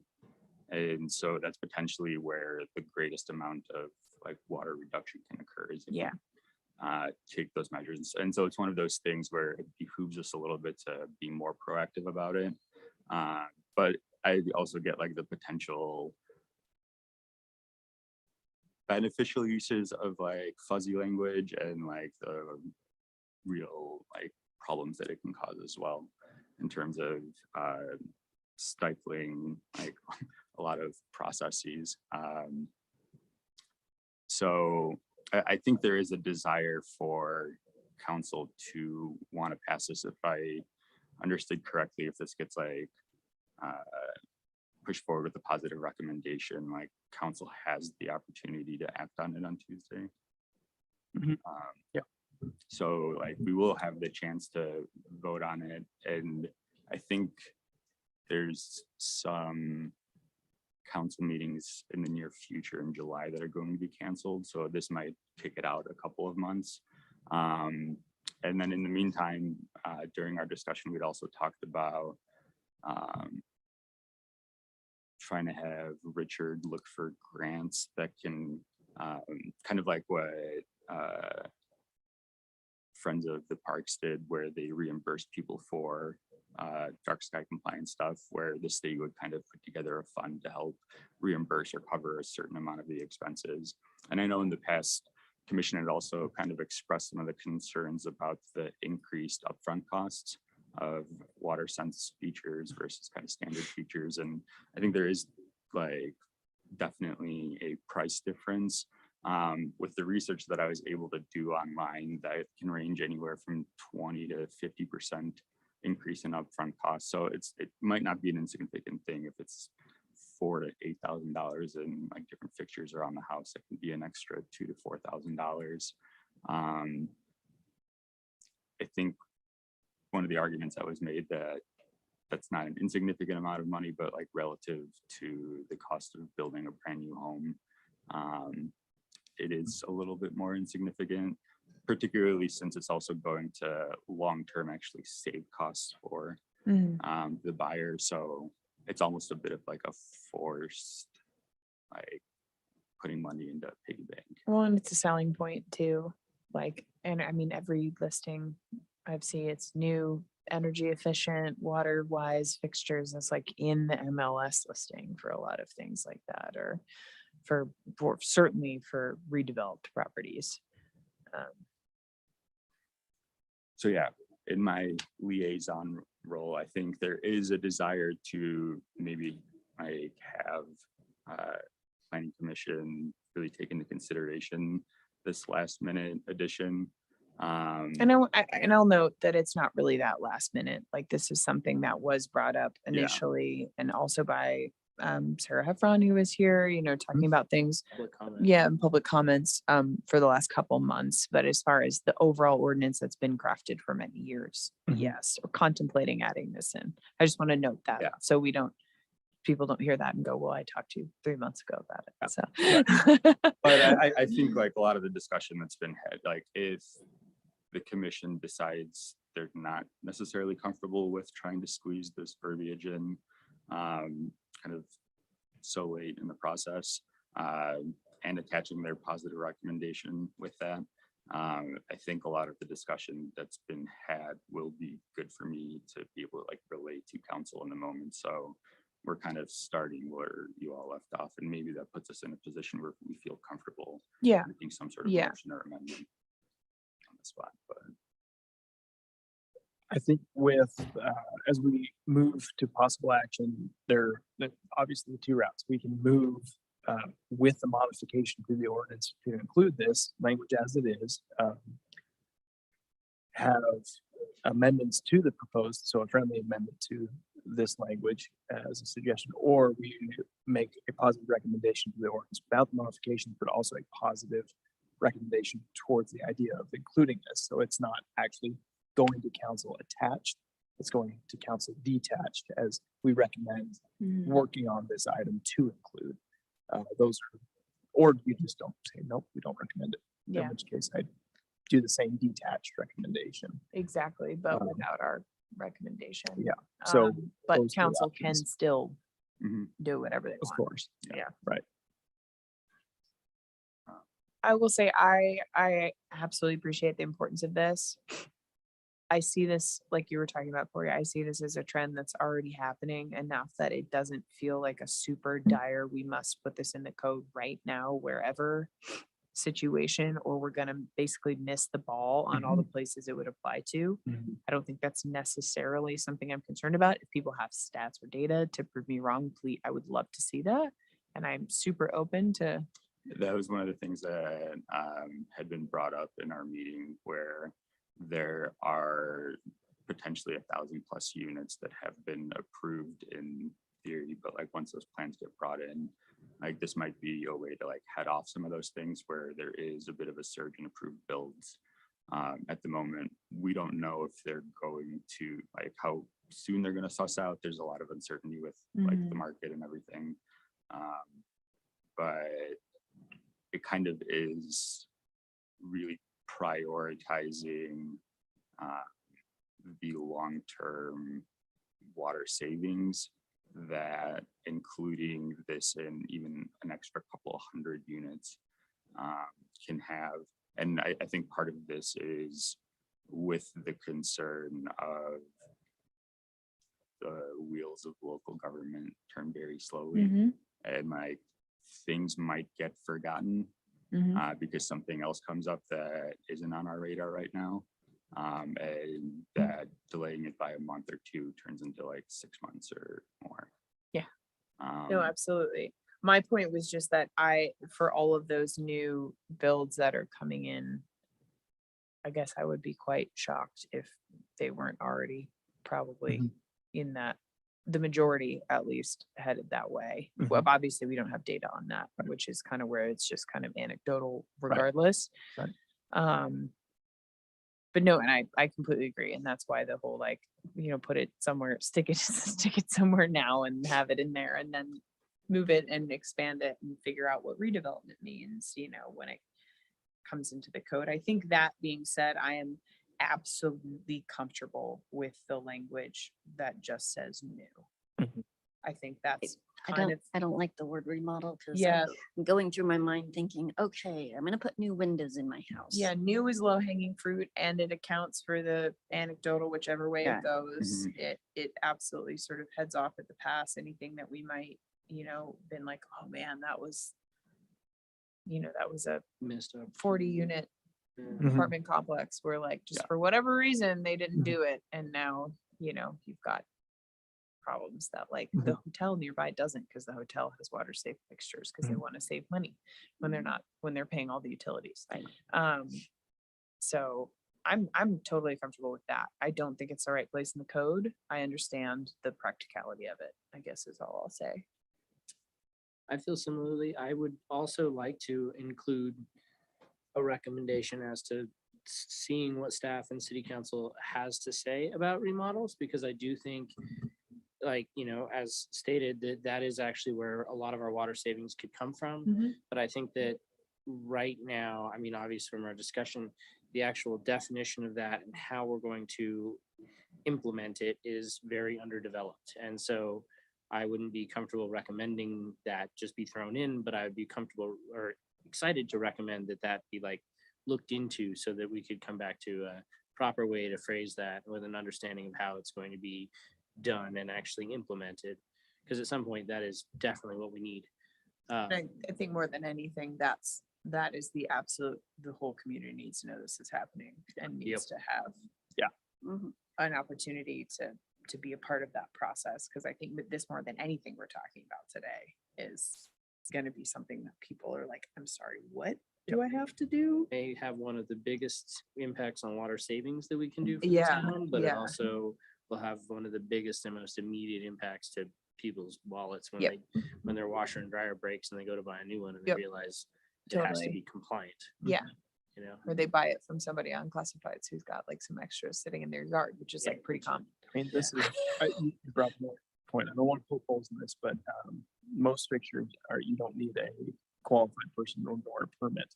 So you maybe are approved with compliant fixture. It breaks, you go to the store, pick up a new one that is not compliant. Yeah. It won't. So again, the level, when I'm talking about, I kind of think about that level of intensity of review.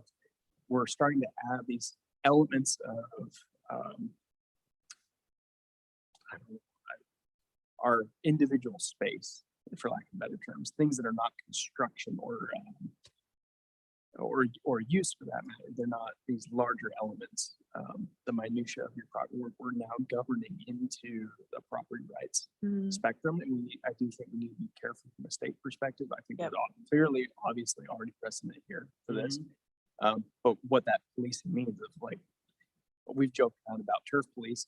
That's not even that funny compared to what would be a faucet police. Yeah. Shower police. I do want to be careful, but if you write it in the code, that's essentially what that means. And will it be actually effective? No, we're not going to have shower police.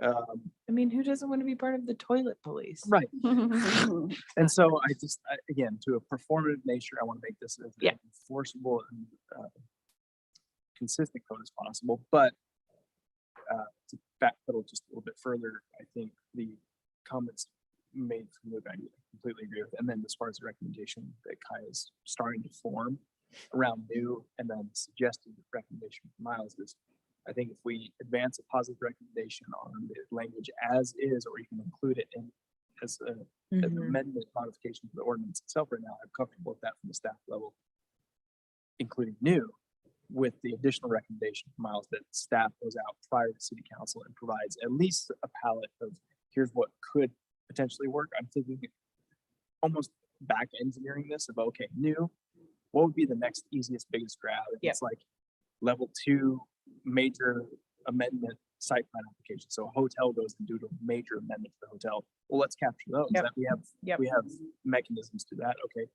Even beyond that, a level 1 major amendment, and then we'd go down to minor amendments, and then lowest of all is kind of where we get into the building permit, which is where we kept the conversation of this being challenging for our public. So I think I can capture what would be most of the major stuff in a recommendation to council, but I think we'd probably want to do some vetting on Yeah. get down Before we into get down to remodel type language. Mhm. Remodel seems to be a low level Mhm. I also wonder if word. we're already, we discussed with the landscaping, having some kind of incentive program done, whether that's for public accolades or even a little bit of like, a fund set up for the return on that. Like if there was a voluntary way that people could prove that they swapped out their inefficient, old fixtures for efficient fixtures, and we could essentially, instead of trying to require it and then police it, if we were instead able to just at a like small permit level, just incentivize people through some amount of rebate or some amount of, if you were a builder in town and you always installed these, that you would get some kind of accolade of like that you save water, whatever. That there'd be a way to kind of do that and incentivize it rather than trying to force people into it. Because I think a lot of people, when made aware, would be inclined. It saves you money on your own water bill too. Yeah. The toilet I think awards. we packaged both of those like we were talking about earlier. Yeah, that's the last thing I wanted to say. Yeah, Cool. I think that the whole leaving it at just new makes a lot of sense and kind of figuring out the back end, because it's going to capture that initial, it's probably like 80+% of like the fixture, either installments that are going to happen in the near future. And that gives really the back end infrastructure, like you were talking about, to be able to get built out and fleshed out, because we are like the utility provider. And so it's like other utility providers incentivizing people to get like smart thermostats or something like that, because it ultimately reduces future capital that needs to go towards infrastructure improvement or expansion. And yeah, like I think if we can, I really appreciated the public input thing too, because this is very much like in your home, and there's a huge difference between if you like activate X, Y, and Z conditions, then you're automatically like forced to take this on as well. Whereas if we do have the rebates, or if we do get grants that can like reimburse parts of the costs or something like that, at that point, it's much more of an incentivized behavior than like kind of a punishment. And I have water wise fixtures at my house because they were Rocky Mountain, or someone was giving them out for free like Yeah, 6 years very ago. I sensible. remember it. I put my name in a little form and they sent me a new shower head and new, at least caps for all of the faucets, which sort of like aerate the water. But that was cool.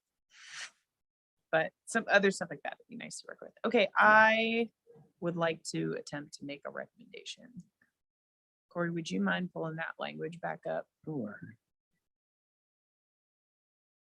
Unless, well, we can Oh, discuss. Kalen's language or? other- Yes, Okay, please. yes. Yeah.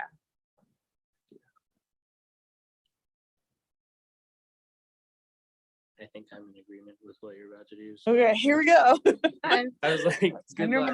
normally kick this to you guys, but I figure I can take one for the team. Okay, I'm sorry. I have tons of stuff in my eyes today, apparently. I would like to move that the City of Moab Planning Commission forward a positive recommendation to City Council on Moab City Ordinance 2023-08, an ordinance amending the text of the Moab Municipal Code, Section 1706 definitions, 1709 supplementary requirements and procedures applicable within zones, and creating Chapter 1709 supplementary requirements. Oh, I just read that. I'm sorry. And creating Chapter 17.10 landscaping standards to add water efficient landscaping standards with review and approval procedures. I would also like to add to that we would forward a positive recommendation to City Council to add a new subsection 1709660 indoor water conservation standards, which would read A, special water standards. The following standards shall apply to all new residential dwelling units and lodging units. I would also clarify that that would mean commercial lodging units. One, all units shall install water sense labeled fixtures, including but not limited to faucets, shower heads, toilets, and urinals. And two, units shall install Energy Star qualified appliances. We would also like to request that staff provide information to City Council in presenting our positive recommendation with the amendment that they begin the process of analyzing what levels at which remodels may require indoor energy and water efficient fixtures. I'll second that. Woof. Mhm. Okay, we have a motion by me and a second by Miles. Any discussion from anyone, staff? Anything I should clarify? Thank you. That was, the recommendation was solid. Thank you. Cool. All right, we'll do a roll call vote then, if there's no further discussion. Motion on the table, a positive recommendation with an amended portion of the code recommendation as well as a request to staff. I am in favor of the motion. Jill? Aye. Miles? Aye. Okay, motion passes unanimously. All three council members present voting yay. Thanks, guys. Thank you. I think that feels Thank like a you. good Good spot. discussion. Yeah. I'm happy with that. It was feeling Yeah. weird, so. Yeah. All right, next we have a discussion item, proposed text amendment, clarification of screening and buffering requirements. This is item 5.1, a briefing and discussion. All right, within the packet, there were a number of existing code sections provided. Some were excerpts within sections of definitions, but for sake, I took the excerpt so you didn't have to read through superfluous language, but then some are just within the whole section necessary, but essentially are outlining what we're just coming off of, which is our screening and buffering requirements. So our water efficient landscaping ordinance is covering what would be our new and established screening and buffering, meaning these will inevitably be a little more restrictive or add regulation to developments for zone boundaries and standard boundaries compared to what had been previously required of properties. In the past, screening and buffering within our code set, and based off what you can see, there are a number of sections that cumulatively describe what entails a screening and buffering composition. Part of that problem is a number of these definitions include interpretive combination elements, squishy language, things about difference of densities or intensities or character, which are not metrics for easy development procedures. So at the beginning of our landscape ordinance, we had always identified this and saw that this was a factor of concern that we wanted to amend. But in the meantime, as we've been developing this ordinance for over a year or so, development intensity has occurred to the point where we've processed a particular appeal on a site plan application, appealing the determination of that interpretation. That appeal process went through the administrative law judge determination or a hearing officer who made the determination to establish what it was that for that particular use parameter screening buffering required. And that particular determination essentially refined the understanding of what a word meant in association with a measurement. I'm not trying to be particularly vague, but in this sense, there was a use parameter that required 15-foot buffering separation between uses. Now, traditionally, and again, I'm not trying to play favors into how things were done, but this was a style of approval that's been going on for 5 years. Every multi-household project that we've had in the last 5 years has been approved under a certain standard.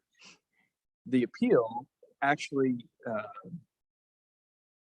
takes us out of that approval context. So that particular property was remanded, meaning it needs to come back before planning commission for planning commission to reestablish what within that 15 feet is appropriate. So the ALJ determined it's 15 feet from the lot line, not between uses, as the kind of maybe what we consider plain language might state. And we're familiar with the appeal. We've gone through that site plan process twice.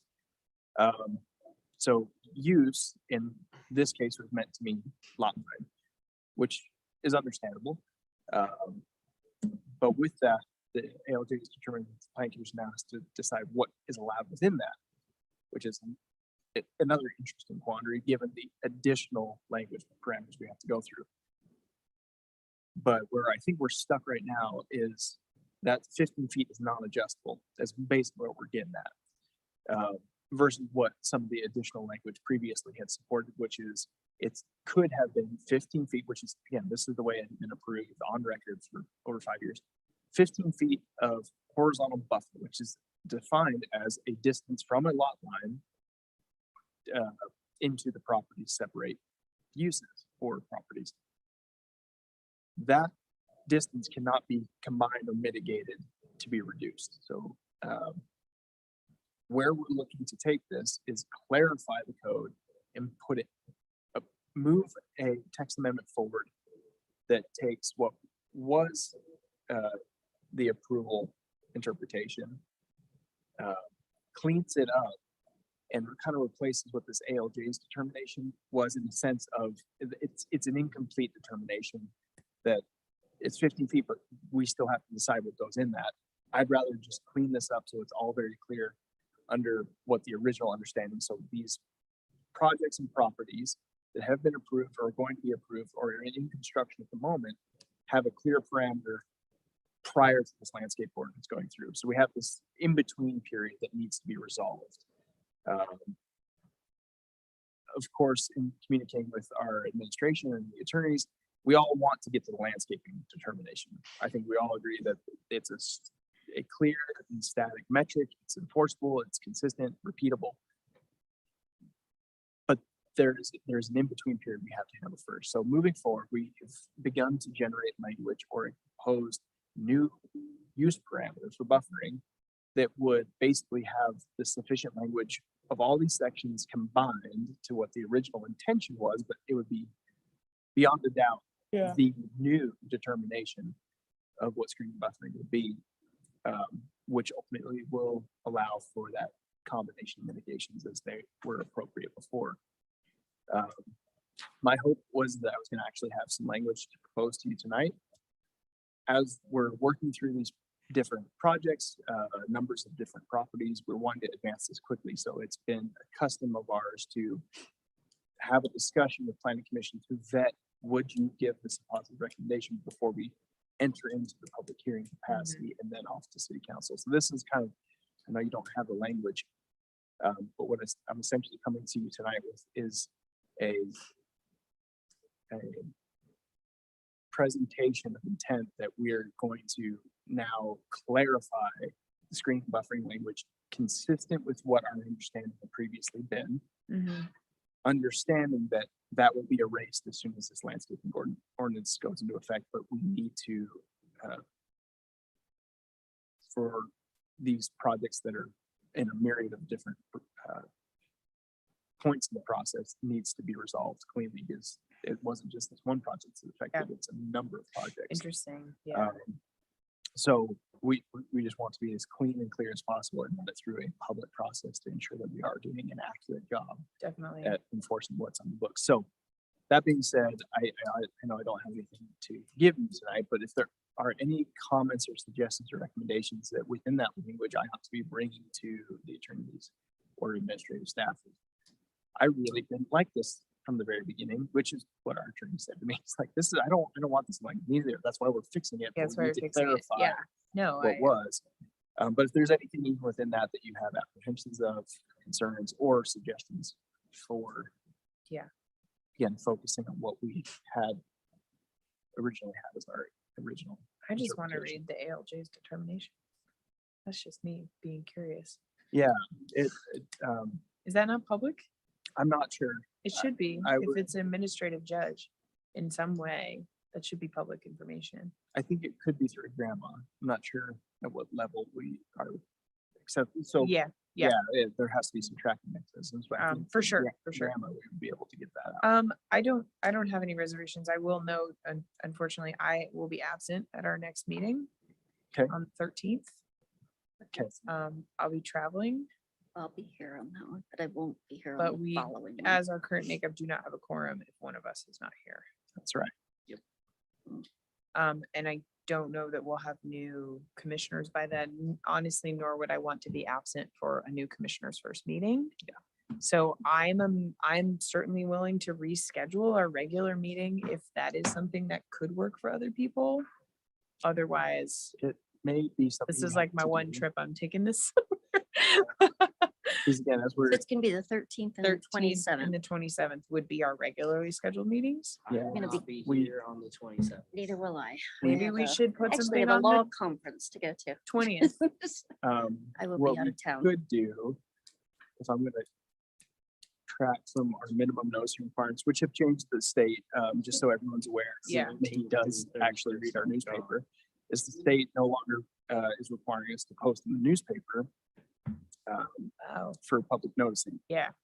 We are working through some of the, there's some new additions that are kind of odd as far as mailing goes, requiring mailing to properties and when we need to mail.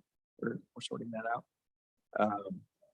But it's a 10-day noticing. It's been brought down to 10 days, which previously we'd run for almost a month in the paper prior to the public hearing. So what that does give us the flexibility of is we could have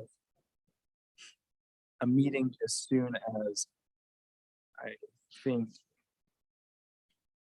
the 3rd of July, which I don't anticipate we will do, nor on the 4th.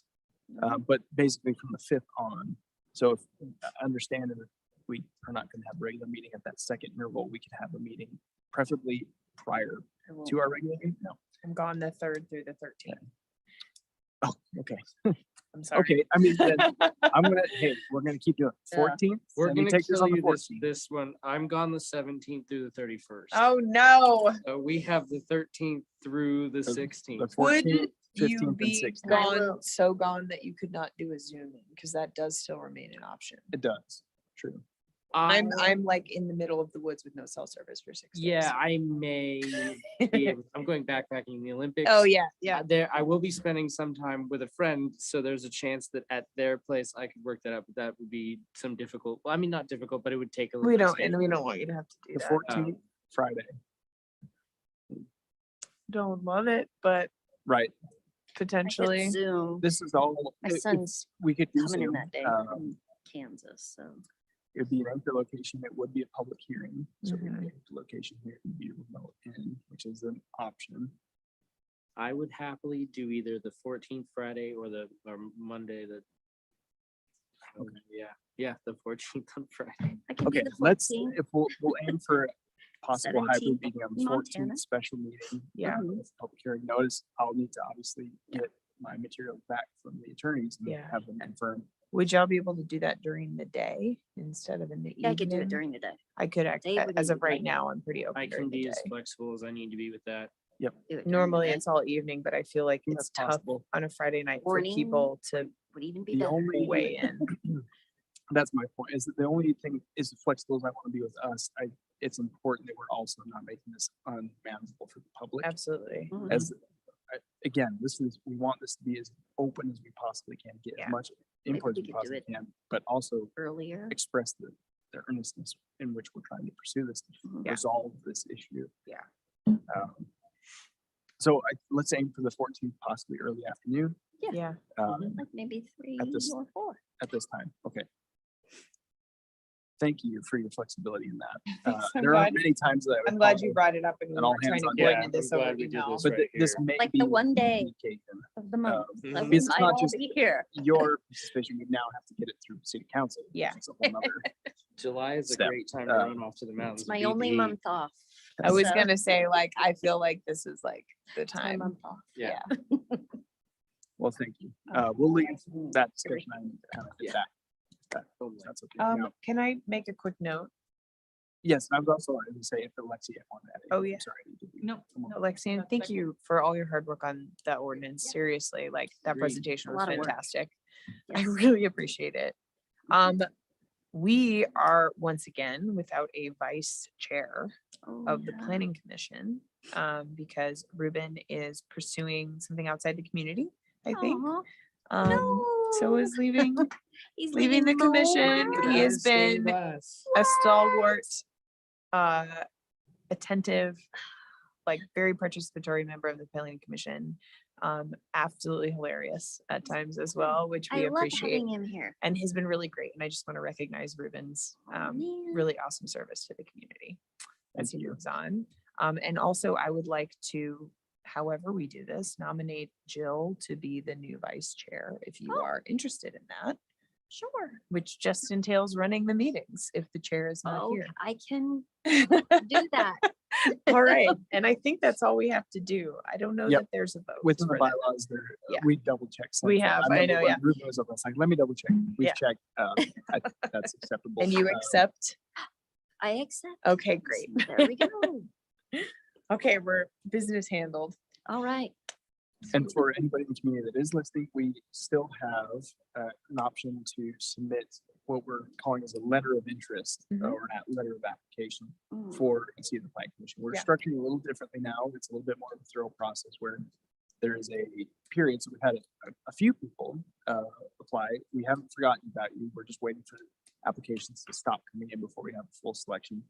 Oh, nice. We'll notify you upon the completion of the application period. We're going to go through a vetting process with the commission itself, the chair, and then ultimately will result in the mayor selecting and appointing with approval by council. So please send me a link and or a quick email or even a phone call if you're interested and have any questions. We'd love to chat with you about getting involved. Please do. We really want, it's been, Right.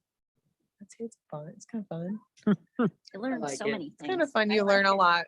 You It's a learn nice lot. way to like kind of de facto stay up on what's going on in the Mhm. community, which is really nice because I don't have time to look it up. Make a difference. I've had a pedestal speech like this before, but since it's open, Moab is in such a pivotal time that a lot of these decisions, and if you're listening, you've heard this great discussion we've had tonight that has pretty significant implications and hopefully good substantial impacts on our community. You're a participatory factor in that. So if you want to be a part of this community and feel that you have some duty to give back and shape this community in a way that is respective of the community and the people in it, that's the type of people we want, of course. So Yeah. I appreciate all of your input always. Thank you appreciate guys. Yeah, you guys work. And to be here and then to Really be here hard. in the evening as well is not a small thing. You multiple every week. Right? Lucky. You too, Luke. Yeah, there's no He pizza thought parties he for could us, dude. escape the planning commission by Mm-hmm. getting elected to city council. And I just want to point out that that did not happen. That is pretty funny. Okay, awesome. Future agenda items other than that? Looking over to our assistant planner, I don't think that we have anything on deck as far as site plans or application and planning processes. Okay. No, I think it's gonna be pretty open. Which is good, as we've kind of we're still obviously working with DRT quite a bit. But we're starting to now dig into some of these more additional features, which is to say we may have time. We'll see how things go in the next little bit, but may have time to come back with some dark sky updates. That's how I hopefully tee this off with staff reviews. So, Cool. all right, thank you very much. Sounds great. Thanks, everyone. I joined this meeting at 8:15 p.m.